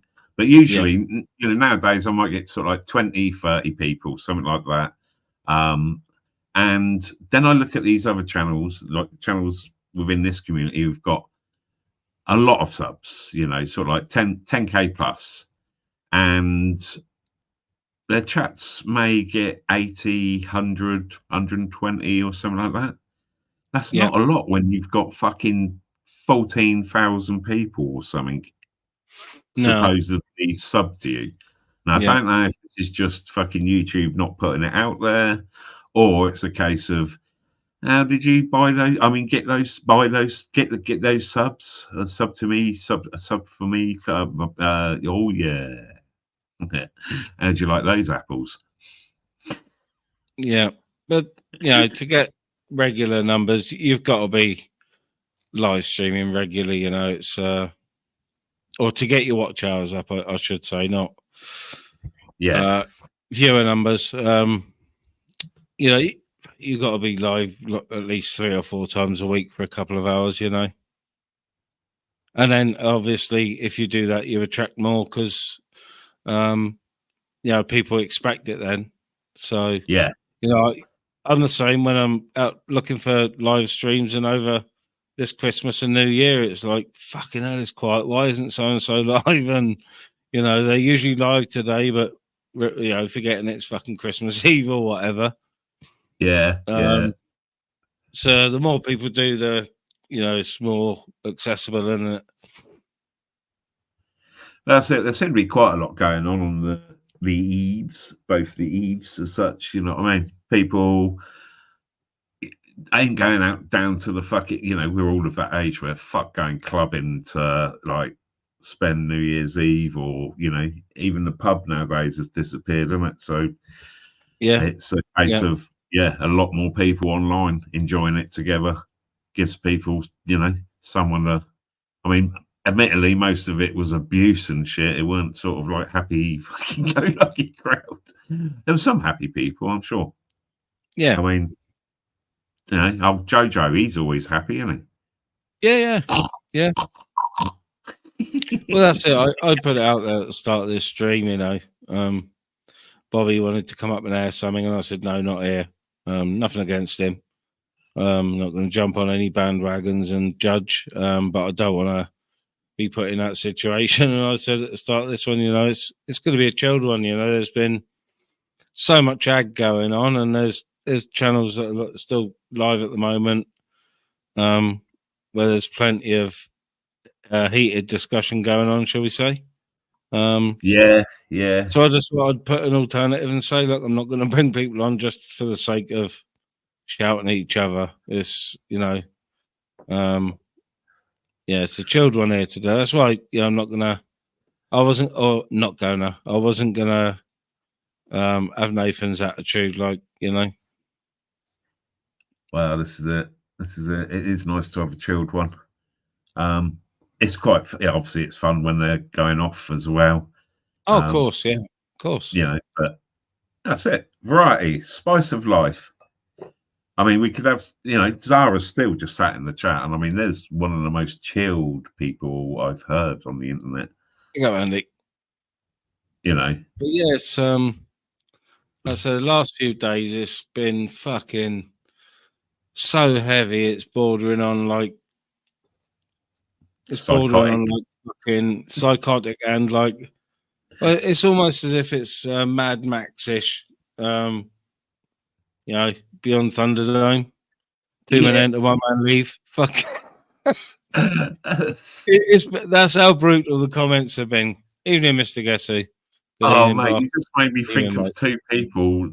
One, the tank on it, and then the little guy that was on his shoulders. I'm thinking who those two people were in it. And that was Master and Blaster. Master Blaster. Master Blaster. That one was Master. And the big one was Blaster. He was learning disabled, shall we say, to be politically correct. Yeah, brilliant one. Brilliant film. Master Blaster. Yeah, he had control of the methane, didn't he? That was it. That's it. All that pig shit. So who from the community would have been Master and who would have been Blaster? I dare you to pick. I fucking dare you to pick someone. Oh my god. Chat, if you know what we're on about, Mad Max Beyond Thunderdome, right? That's it. We will refrain from responses. Yeah, we will refrain from giving our opinion until the chat has had time to say who they think Master and Blaster are in the YouTube community. That's cool, really. Fucking hell. Zara, are you being fucking in Iggy? I'll be doing a meditation live tomorrow. Pop in. Is she taking the piss? Is she like being like very? No, she might be feeling zen. You know, Zara does like to run a chilled stream until she goes mental. She's saying I'm sending shit to sleep. I'm relaxing people too much. She's fucking horrible cat. No, it's a chilled stream. It's a chilled stream this evening. No, I do yoga, lives, and meditation. I would quite like to see her doing yoga live and meditation, actually. I've seen yoga on YouTube. It's quite fucking interesting. Yeah, I watched some a couple of channels, US channels. The one man and woman. You're just admitting to a bit of a pervert. You do realise this, don't you? Yeah, they're both. They're both. Are they called yogis when they're qualified to teach? I don't know. That sounds cool, though. Well, they're both qualified. Yogis. Yoga instructors and fucking hell, it's all that holistic shit or whatever it's called. But they live in the middle of the forest, in the middle of nowhere. So they're sort of homesteading, but doing all the Zen stuff to go with it. So yoga and cold plunging, and yeah, it's really relaxing to watch. It's really relaxing to watch. They don't do so much of the exercise shit. It's all about the garden and at the minute and getting ready for winter, to be honest. But the cold tips are something to behold. There's to see him breaking ice to go into the fucking river. I've been told that is extremely good for you and mental health. Really good for your mental health.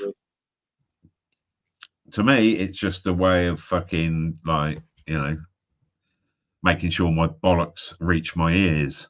You know, fucking jumping in ice water. Fuck that. Yeah, I don't mind a bit of open water swimming, but preferably not in the middle of winter. You know what I mean? Fucking hell. My favourite channel, they just literally done that. They've done a Christmas fucking van life sort of thing. Why van lifers are not van lifing anymore. And I think they went in England on England's worst fucking road, and it was in the middle of that storm and pissing down and everything like that. And then they done some paddle boarding, and they're in the deepest lock in England, or deepest lake in England, wherever the fuck that is. Yeah. Al, he's and he went sort of like in it, swimming along. And while one of them was on the paddleboard, and he fell off, and you could tell he couldn't fucking breathe or anything. You know, when you go into that cold shock, that's the shit that kills you when you fall in the cold water. You just go into shock, you can't breathe, you freeze up. And he was drag him out. It was funny as fuck. But yeah, that I've done cold plunge after a sauna sort of shit, and that was bad. Yeah, I have. I have in spas. Yeah, me and the missus go away for spas. You know, I'm not a big fan of saunas or steam rooms because I get a bit claustrophobic. But I've learned that a sauna is all right because it's not steamy; it's just hot. So yeah, I'll steam room for over the maximum time. They say, something like 15 minutes at a time. I'll stay in there about 20 minutes and then go for a cold plunge. Yeah, man, fucking hell. Don't have to make your sack move, don't it? You're in that hot fucking environment. It literally balls by your ankles, and then you jump in that cold one. Like, fuck. Like I said, though, cold plunging is good for the skin because it forces any unwanted, unnecessary oils and out your pores, doesn't it? Yeah, that's it. We used to go to the gym, do a couple of hours in the fucking gym, weights and all that sort of crap in my youth when I was a bit fitter. And then, it was the steam room, then the sauna, which just used to fucking, like, I couldn't breathe in the fucker. That's probably why you can't see and you can't breathe. And then the cold plunge, and then fucking the jacuzzi. And then sort of like after that, it was just a wobbly fucking mess. After you've worked out and then done all that, it was just like, I can't even fucking walk. My legs don't work no more. It was nice, though. Nice. I ain't done that for a long time. No, we haven't been to a spa for a weekend for fucking ages. Ages and ages. You know, something we used to do pretty regularly. Yeah, if you've got a decent hotel to go to with it or something, that's nice. I'd get all sorts of deals on booking.com because I'd use it all the time to go to Amsterdam. And then I'd use it over here to book spa and that because you can book late deals and get a really good deal. And also you get bonus. I haven't looked at it lately, but I've probably got a free couple of nights somewhere. Just with what I haven't spent with them for the last couple of years, but for sort of 8 years before that, me and the missus were going away every three months somewhere. I was going away every few months. You know what I mean? Yeah. My family's always had basically caravans on different sites. So basically every weekend you'd fuck off down to Hailing or fuck off down to Poole or one of the, you know what I mean? They used to run it as a business that made a loss.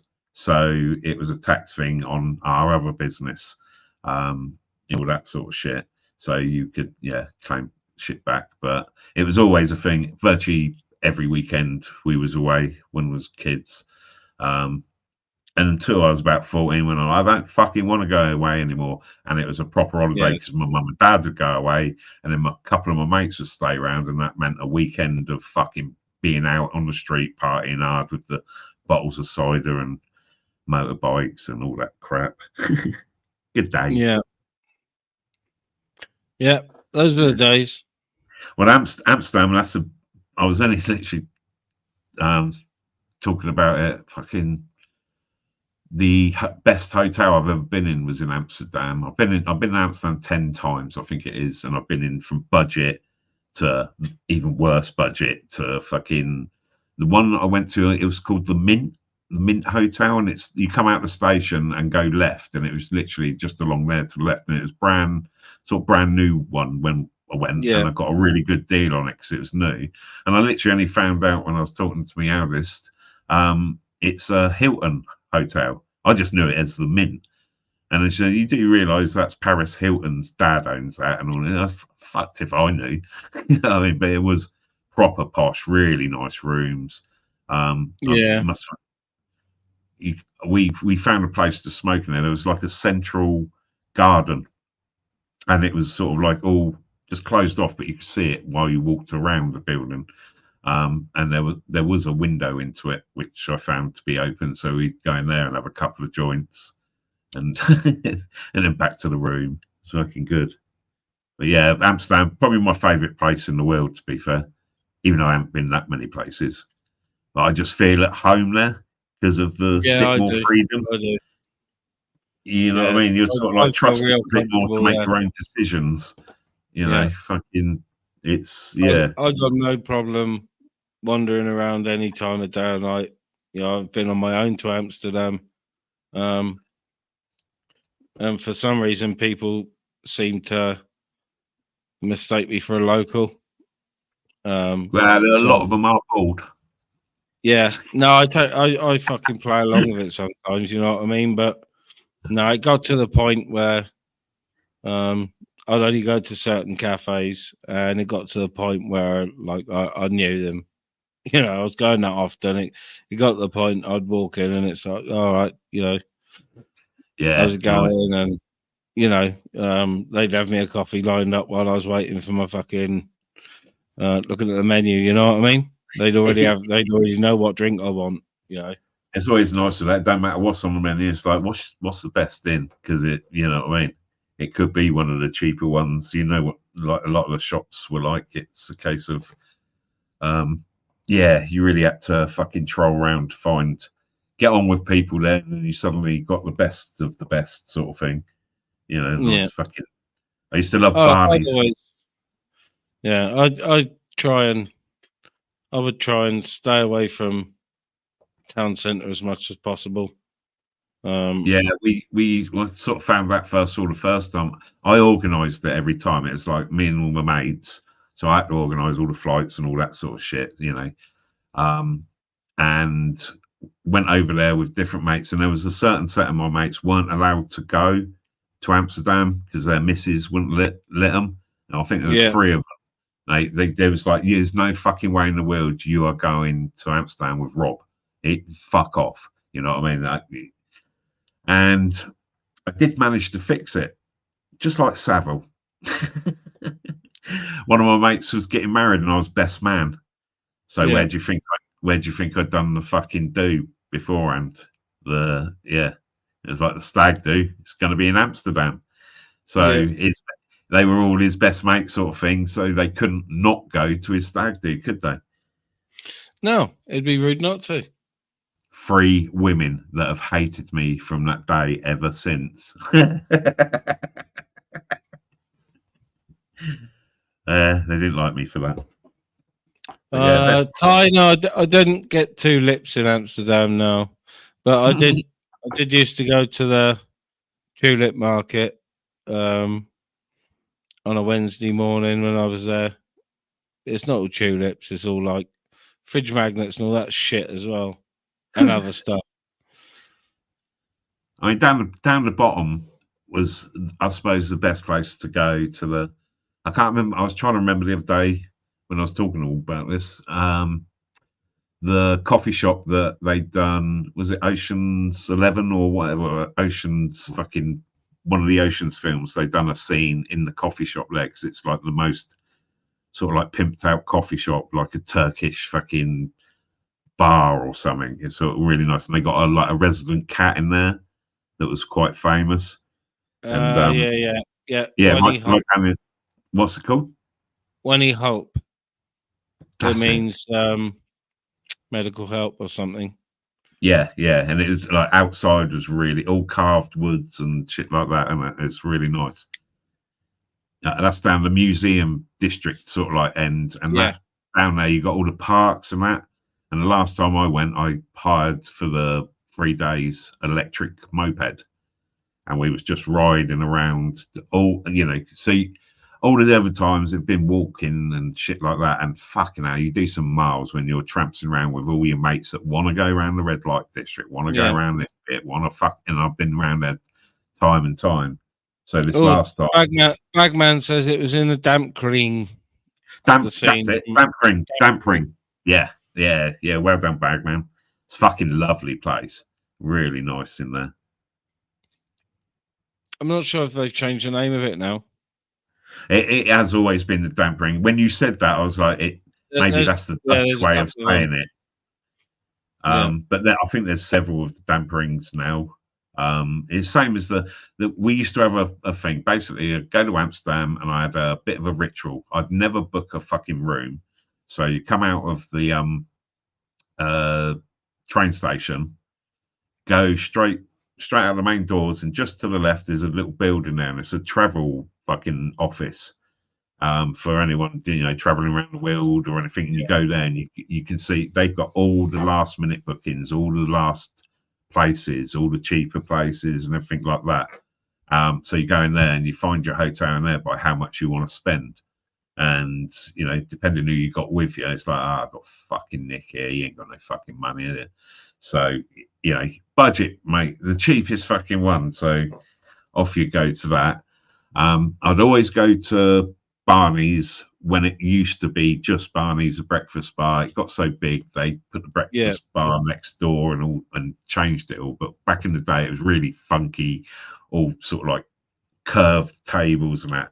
And it was great. You'd sit in there, and then someone would come and sit next to you didn't know, and you'd be like chatting to them, because that's the thing over there, isn't it? It's not a case of this is our table. If there's a seat, someone else will sit there. It's not weird.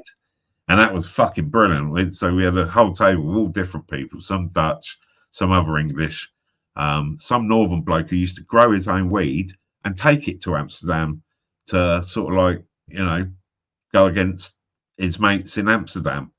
And he was like showing me this fucking Cornelios, great big cones of like purple fucking weed and shit. I know we're not supposed to say purple anymore, but it was purple. But yeah, coming over, bringing your own weed over to Amsterdam, I was like fucking amazed. And then to do.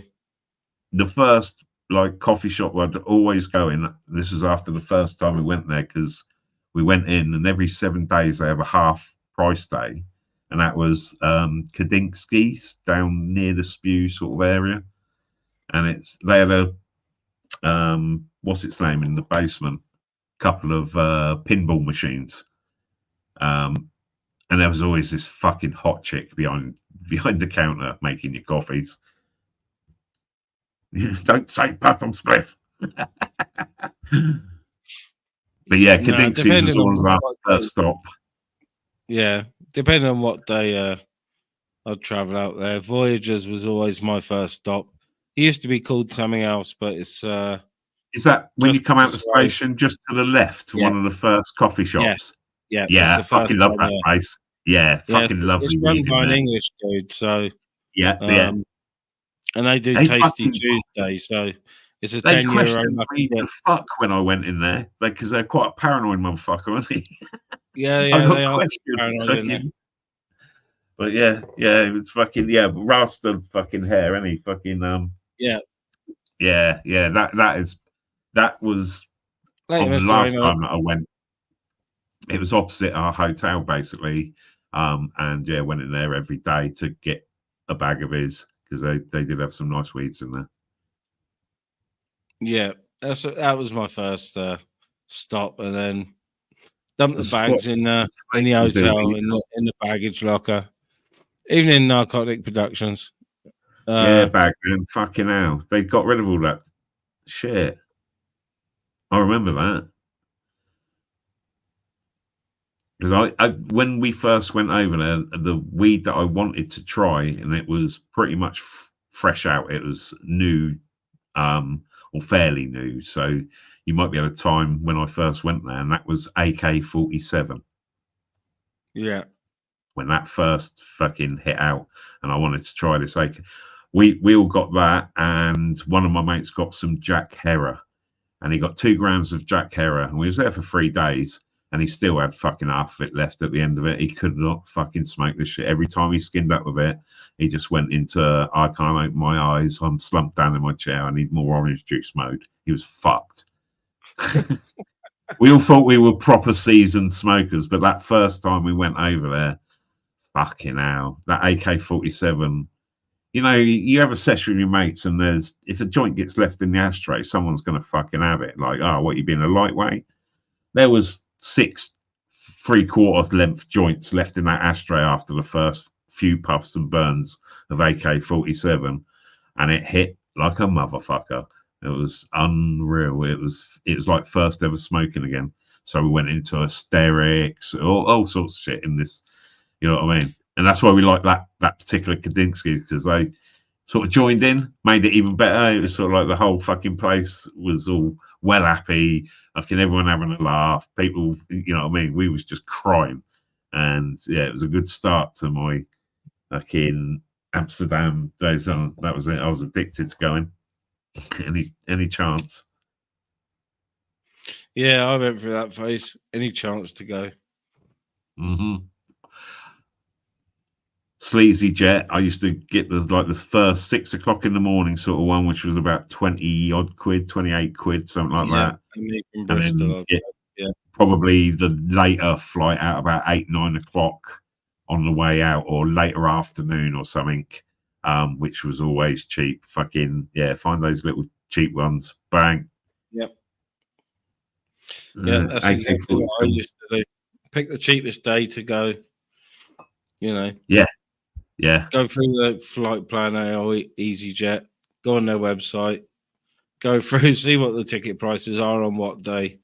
And well, like you said, I used to leave here at, you know, like 3 o'clock in the morning. The flight would be 5:30, 6, so we had plenty of time.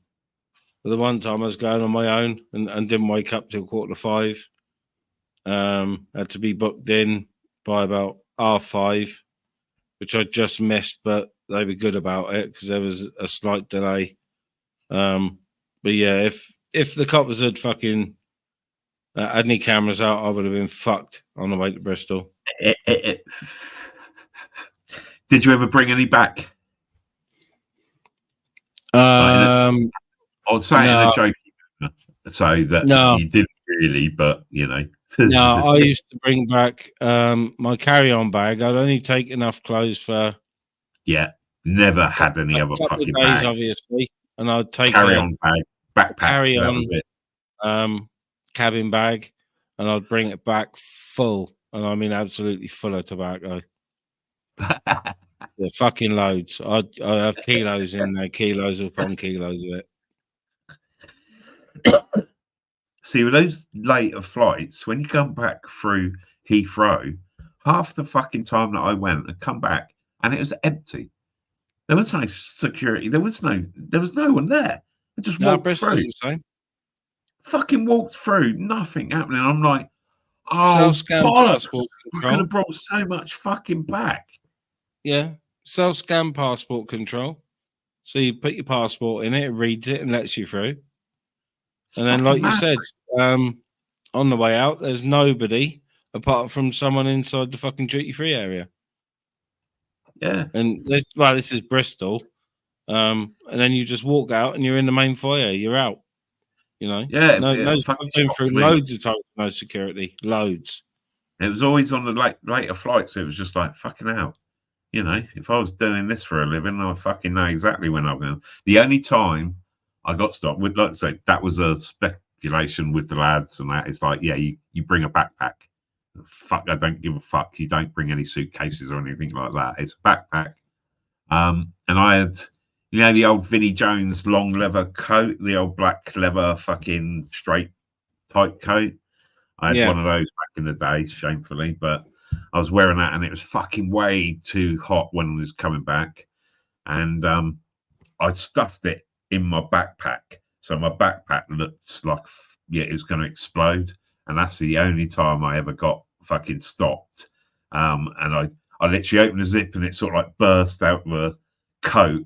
And I'm like, yeah, I stuck the coat in there, mate. It's a bit, and I sort of like lifted it out and he's just gone, yeah, don't worry. Yeah. And off I went through anyway. So he didn't even search the bag for it. You just see, you know, he was like, fucking hell, that's a bit packed, isn't it? Me and my missus went once, and you know, coming back in the airport because her mobility's not the best. You know, fucking had a wheelchair. Went all through. Did any shopping we wanted to do, which won a lot in the airport. Straight up to the fucking passport control. Straight through. They walked up to the security. They took one look at us. Put my bags on my missus's lap. Pushed her past the fucking scanner. Wouldn't scan at all. And then just fucking ushered me through the scanner, and I didn't have to stand in it to be scanned. I just had to walk through to make it look as if I'd been scanned for some reason, just because my wife was disabled. So we could have had a fucking wheelchair full of fucking weed for all they know. Strange, straight. You know, you'd think it'd be more checks. You know what I mean? Seeing as it's all metal, and you know, there's me dragging 2 fucking cabin bags, pushing a wheelchair. Could have taken it apart and turned it into a fucking sniper rifle or something. You never know. Yeah, exactly. Fucking bonkers.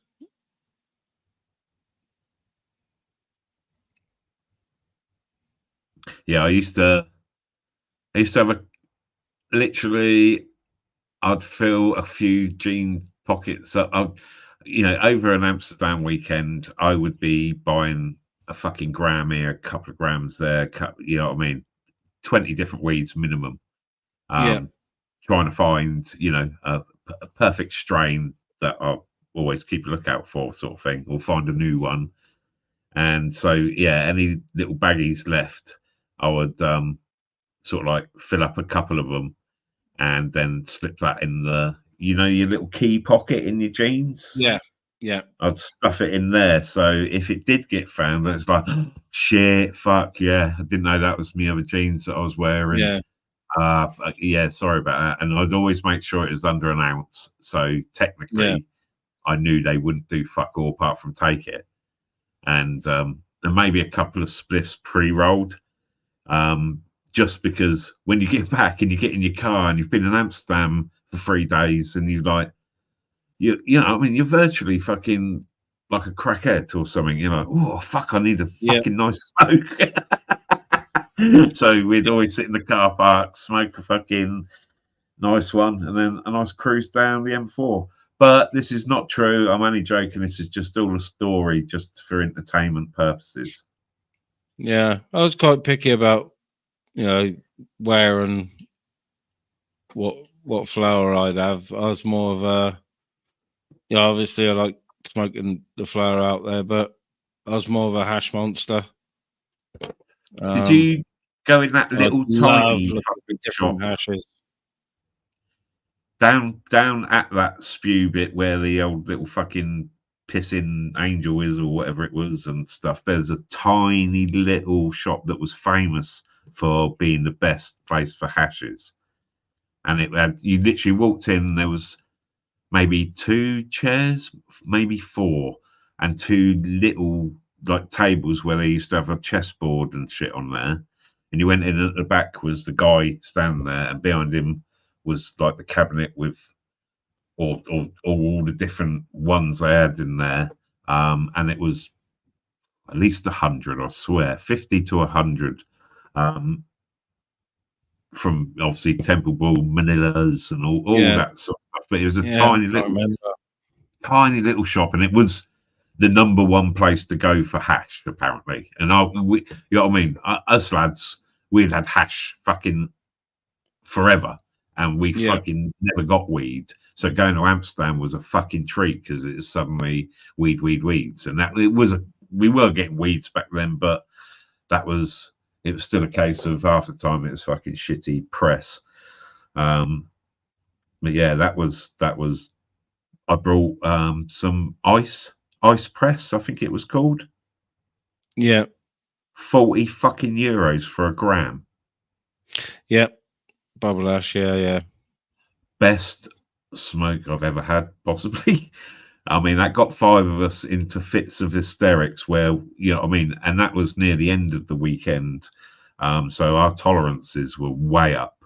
And then we sat in a Abacus, I think it is, the sort of 3-level one. They grow weed right up at the top one, or had a fucking plant growing in there anyway. We were sat up the top, and I've just rolled all of it into one, like, worm along the middle. And 5 and then, oh, gone. Who's in? Nin, that was. She's gone. Huh. Bit rude. Nin. Yeah. Who's Nin? Ash for him far between around here, bag man. Up in the sticks, we're lucky to get fucking. Not that people pay for it, but you know the little Cali bags and that. My guy has got. He's always had. His customers have always wanted the hash. He gets all the different presses and of whatever the fuck it is. I can't remember. It's not called just hash, is it? Oh, hello. You there then? Hello. Are you talking about bubble? Good evening. Yeah. Are you talking about pollen hash? Hi. Hello. Hello. How are you doing? Oh, good. Thinking of skinning up another one because this subject is just making me want. I don't know about you, but for once it wasn't a dry Christmas. Usually you have to stock up in advance, but this year there has been availability, which is good. To be fair, my dealer, he come with me the first time I went to Amsterdam. I've been friends with him for a long time, so I've never gone without since I've known him, sort of thing. He's always kept a good stock, which is well handy. And I've only dealt with him for fucking 20 plus 30 years or whatever, sort of thing. So it's like handy. Lucky. I don't have to go to some scrubber's fucking house. I'm going to like Millionaire's Road to pick my gear up. It's quite. They say fucking crime don't pay. The guy I've got, he's so cute. He's about 17 and he's got the biggest afro you've ever seen. Yeah, it's Nin. Hi. He's so cute. He looks so sweet. He can walk around hiding it in his afro. He could just put it in his hair, yeah. Fucking top man. But actually, ministry, reason I wanted to come on, I really fucked with my own head on New Year's Eve. So I put into Google, what's the last time zone on the planet? What's the last place to celebrate New Year's? And it came up with this place called Baker Island. And fucking hell, did that smell fishy or what? I was like, what? So you're not allowed to go there. No one gets clearance to go to Baker's Island, but the time zone ends there. And it's out in the middle of the Pacific, and there's like no information about the place. Like, what the fuck? That's a fucking army type place. Yeah, but I bet it's one of the last refueling stops on the way down to Antarctica. It's quite weird. Possibly. Don't you think it's coincidental that it's the last time zone as well? No one's allowed to go there.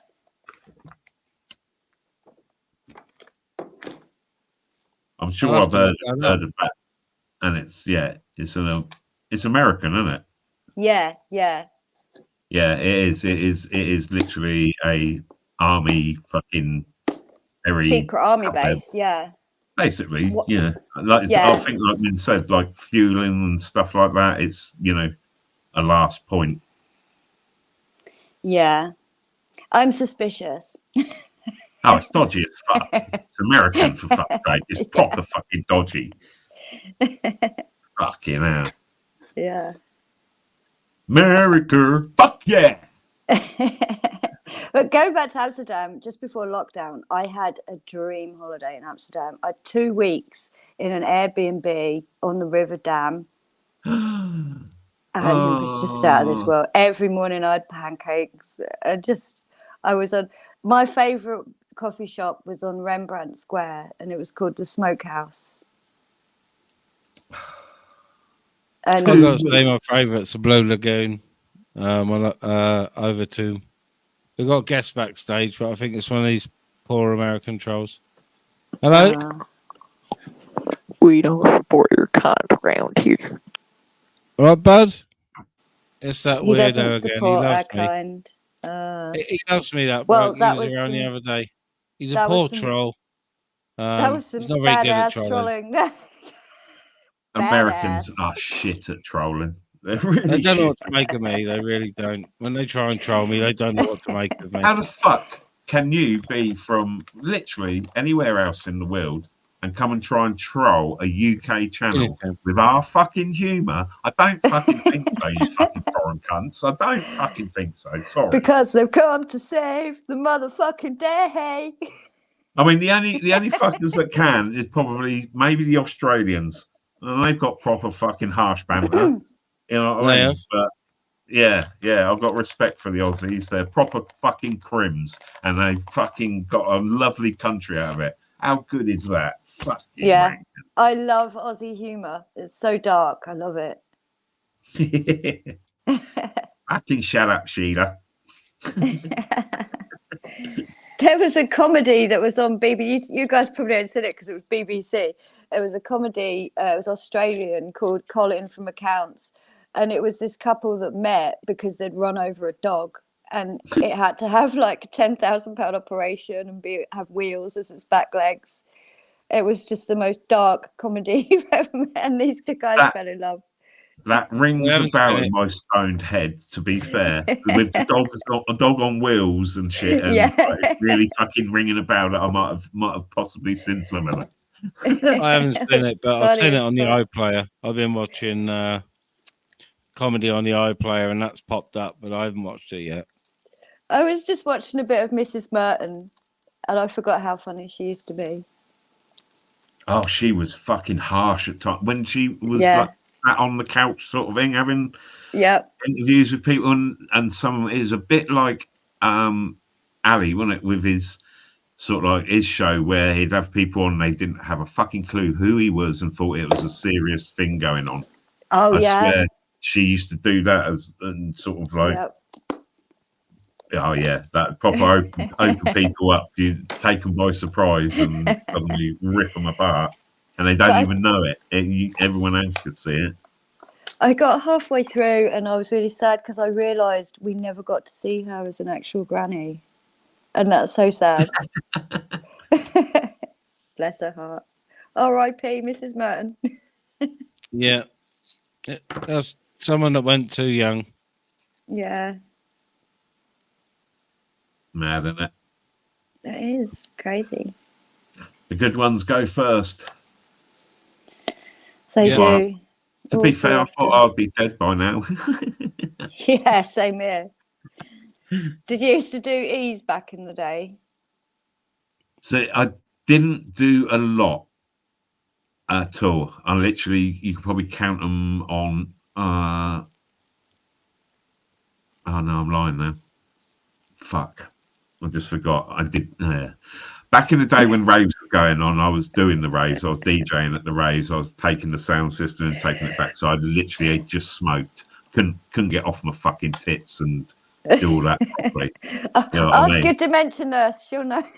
Yeah, and then, well, I forgot then after all that, when I started doing pirate radio, my dealer got fucking stitched up by his cousin, I think it was, who wanted fucking like an ounce of coke, fucking a load of E's, and a load of weed and that. And my dealer never deals in class A's. He's always just done weed and hash and that. But because it was his cousin, he sorted it out, and he had 200 fucking Mitsubishis. And I remember them. They were really fucking good.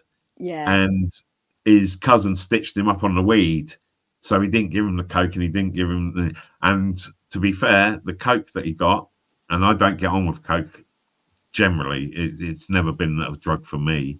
But this one time that he had this coke, and I'd done a line, and you know that first like initial fucking rush that you're gonna chase the dragon. Yeah.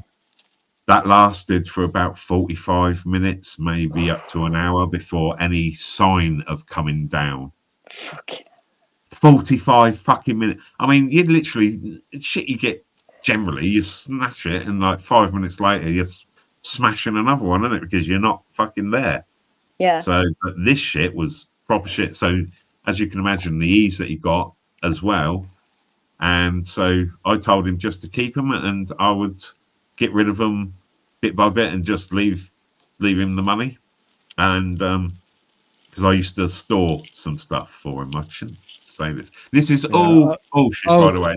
I was more for a trip or three. I never got on with pills. Never got. Oh, on you with, an acid boy? Yeah. And Oh, a little bit of paste as well. You know, vet. So I was designated. I didn't used to drink, so you know, we'd go designated to driver. all night raves out in the forest, and you know, I'd have a little dab on a trip, and then by the time it was time to go home the next afternoon, I was sort of nearly fine. You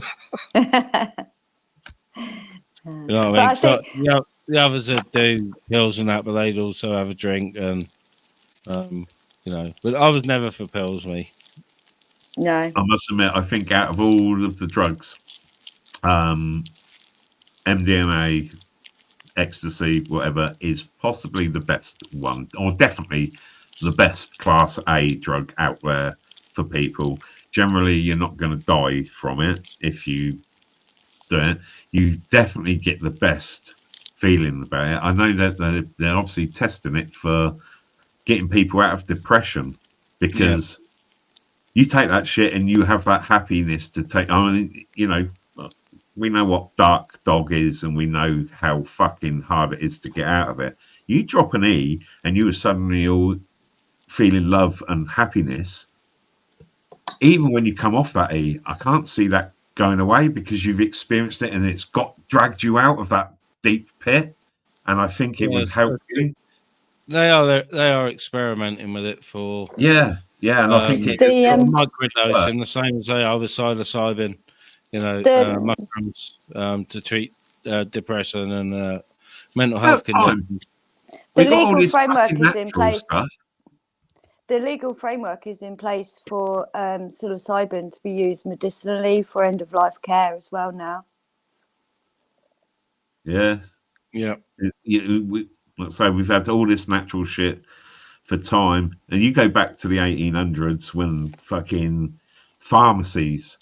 I watched a program the other day about like the old pharmacies and what they had in there, and the brilliant thing about it, there was no rules. So a pharmacist would be in there and they'd be like, what happens if I mix this with a bit of this and then add a little bit of that? And so they come up with all this fucking amazing shit. I mean, they used to fucking wipe, is it like heroin and cocaine and that on fucking babies' gums and shit like that to you know, help them through teething and shit. There was some fucking crackpot shit going on with some hardcore drugs.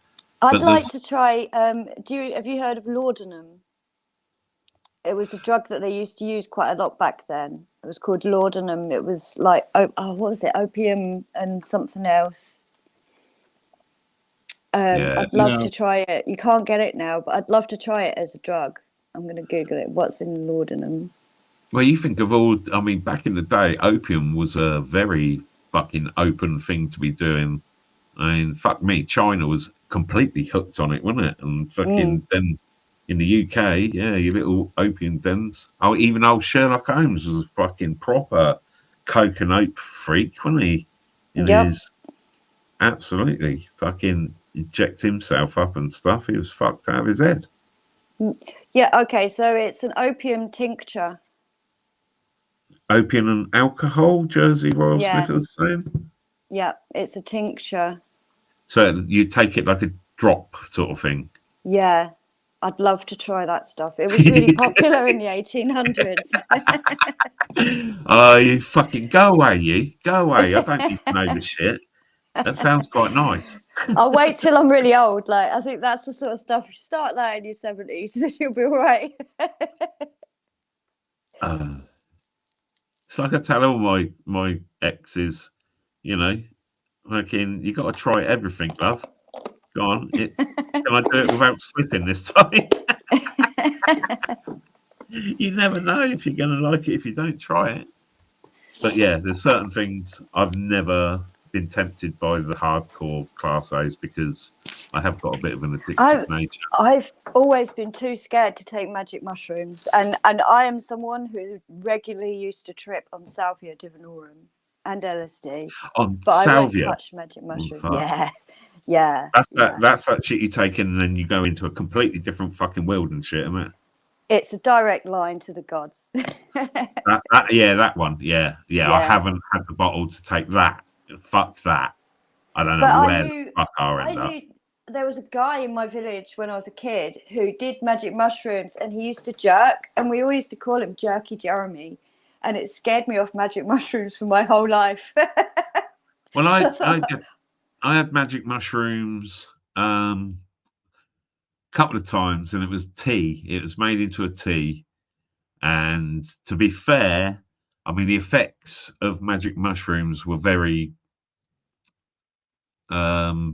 quite mild, and it was more of a fucking hell. The bird that was making the tea and that, pretty much there's a room full of blokes and this one lady, which was sort of like one of the blokes' misses.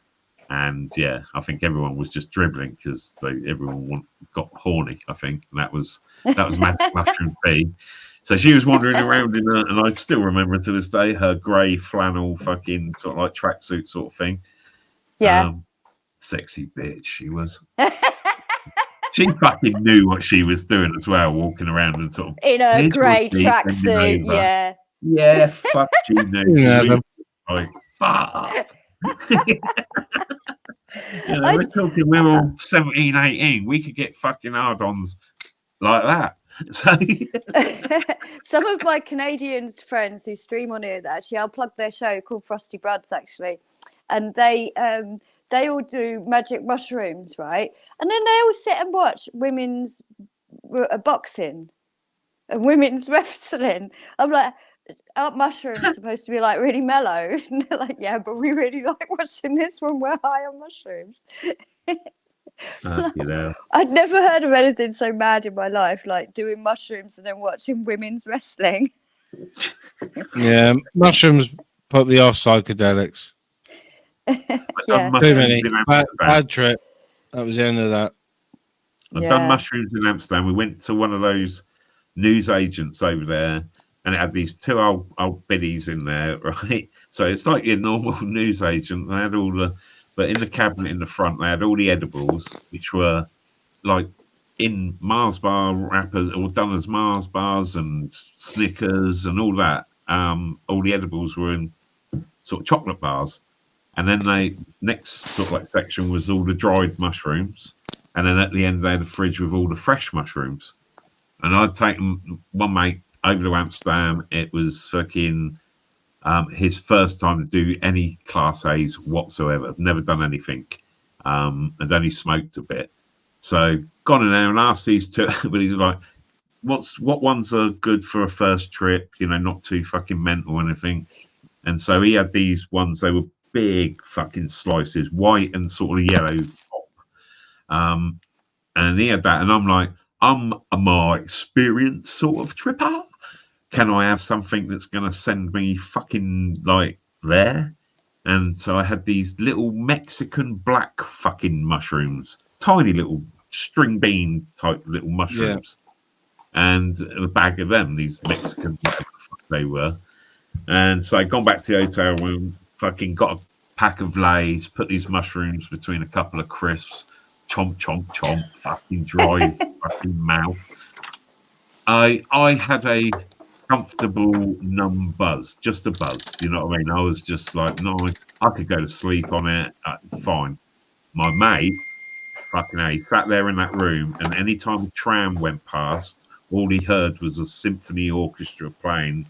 And anytime he opened his eyes were light worms going everywhere around the room, fucking up the walls, all over, these multicolored light worms, how he described them. And was giggling every time he opened his eyes and any time a tram went past. So that fucked the night up, because I wanted to chill out and go around Amsterdam and that. But there's no way I could fucking get down the stairs. Yo. What's going on, fella? What's happening? I need help from strangers. Your audio's Hello. not very good. We're here to help you. What's your crisis?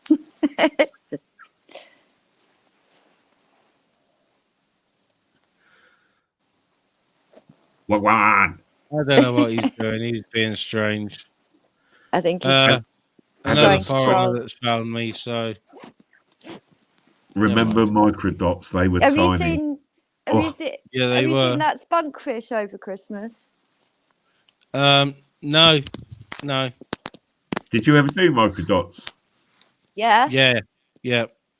My mate's done them, and I walked in on them when they'd done them, and they all freaked out because I was a norm. I weren't on it. You know what that's like. If you're with people, you connect. You can tell what someone's thinking. It's really weird. And I walked in on them, and they were tripping off their fucking tits for about 14 hours on microdots. I never had one. I see the state of them and thought, yeah, I think that's too far for me. I think I won't come back. Yeah, the mate had some fresh strawberries one night. I'll have a look at that. Didn't think about, how many cigarettes and papers we had for our puff. So after about half an hour, decided to go to the local spa. Because we hadn't started, we weren't coming up, or we didn't think we were, until we got inside the shop. That fucking walk, mate, get the blood going. Woo-hoo! It took us 45 minutes to buy 2 packets of fags and 2 packets of papers. Fucking giggling, just wondering. People must have thought, what the fuck are these two on? I when I was 14, I went out with a guy who used to organise illegal raves. So like at age 14, 15, I'd be there like heading the convoy with the map, and happy days. Yeah, it was amazing. The days of illegal. I was in Cambridge. We had some of the best illegal raves in the UK. People used to drive from Scotland to come to. They were called Proper Stuff. It was amazing. Always that thing when it was a phone number you'd get, and then you'd fucking go somewhere, and then you meet up. There's loads of you going, and then there's a head. No phones. Yeah, no phones. Exactly, it would just no be mobiles. Tesco's 10 p.m. meeting point, and then a convoy. Yeah. It was And amazing. then you have to fucking make sure you didn't lose it. I ended up somewhere in London to one, and we turned up. This was probably about 94,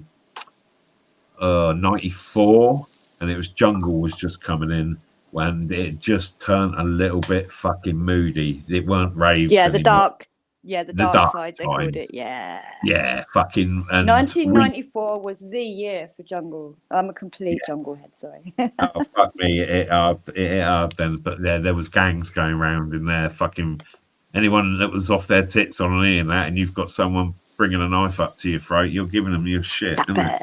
Yeah, like my best mate who I used to go out with, she was half caste, and we used to have to keep moving around the rave all night because we just get surrounded by yardies. yeah, fucking just form a circle around you.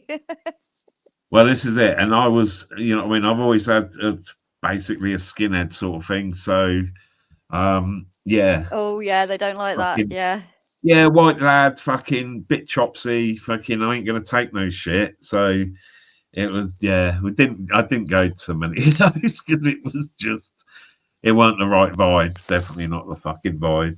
Yeah.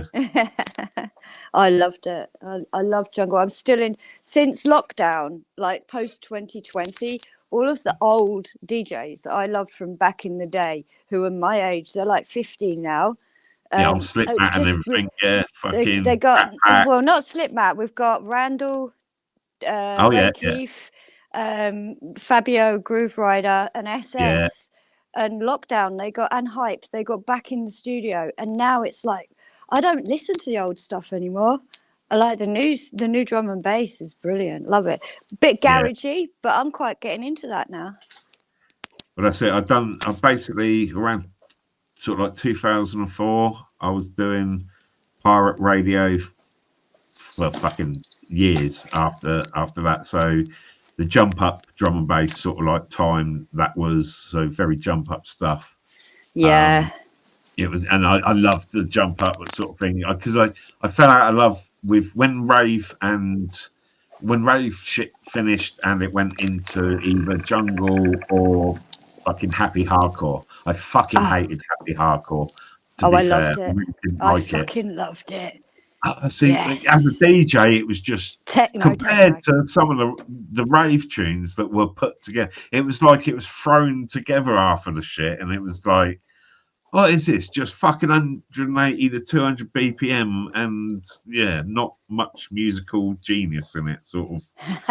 I see when I was buying all the tunes, I used to love anything that had samples in it, like the Old Spice fucking tune. Any like if you've got a bit of opera in it or had a clip of fucking Cell Block H or Jaws. I got a tune that there was only 1,000 copies made and he chopped up the fucking master tape, so there was never a chance of it coming out again.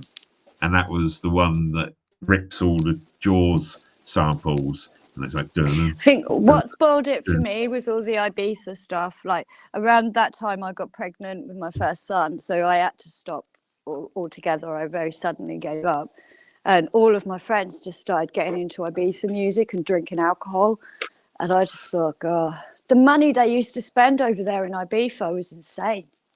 Yeah. Bagman's got a link for you, Rob. Yeah, I'm going to have to hang on. Let me pop over to the YouTube one because I did see him put a link up. I'm going to shut this down in 5 and get some dinner. Okie I haven't had dokie. anything to eat yet today, so. Oh my God. All right then. I'll see you later. Nice to meet you guys. Yeah, lovely to talk to you. Hang We'll on then. have to have another drug chat because I think it's quite interesting. The chat seems to like it. Everyone's done drugs, haven't they? So we've all got our stories. But At a certain age, the party scene and that, no. Late 80s, Yeah. early 90s. we've all gone through that best age of fucking music and rave sort of thing. We're all vintage. And we teach them how to fucking rave. All these kiddies, but they don't know nothing. All right. I'll see you later. See you. Bye. I'll see you later, then. All right, I'll jump off as well, mate, and let you say your goodbyes and that if you're popping off, and I'll catch you later. Brilliant. Nice. Yeah, I'll be around. I'm gonna grab something to eat, and I think Mrs. is probably still watching her soaps, and I can't really sit and watch the soaps. So get on my tits. I've been playing with StreamYards today, putting all loads of tunes on there and videos and stuff. So I was going to go live, but then my favourite fucking geezer come on, so I thought, fuck it. So you never know, you might see me up live in a bit, mate, if I can be bothered. I'll be around. I'll be around for a few hours. All right, Rob. Nice one. I'll catch you later. Have a lovely dinner and I'll chat. Nice one. Catch you all later. All right, Rob. Nice one, fella. Yeah, cheers, everyone. It's been a good live. Good crowding. I know there's a few lives going, but a little bit of a chilled alternative. Not to everyone's taste. But there's been so much drama and shoutage going on that it's just nice to have a normal conversation with normal people. Not that anyone's normal. What's normal? None of us are normal, but you know what I mean. Nice and chilled, and yeah, I'll just jump out and I'll catch you in the chat in a minute. See if I've got a video that will play or if it's gonna lag. Thank you fuckers for watching. Now piss off and find a less boring stream and recover some of the brain cells you lost while watching Ministry of Madness. You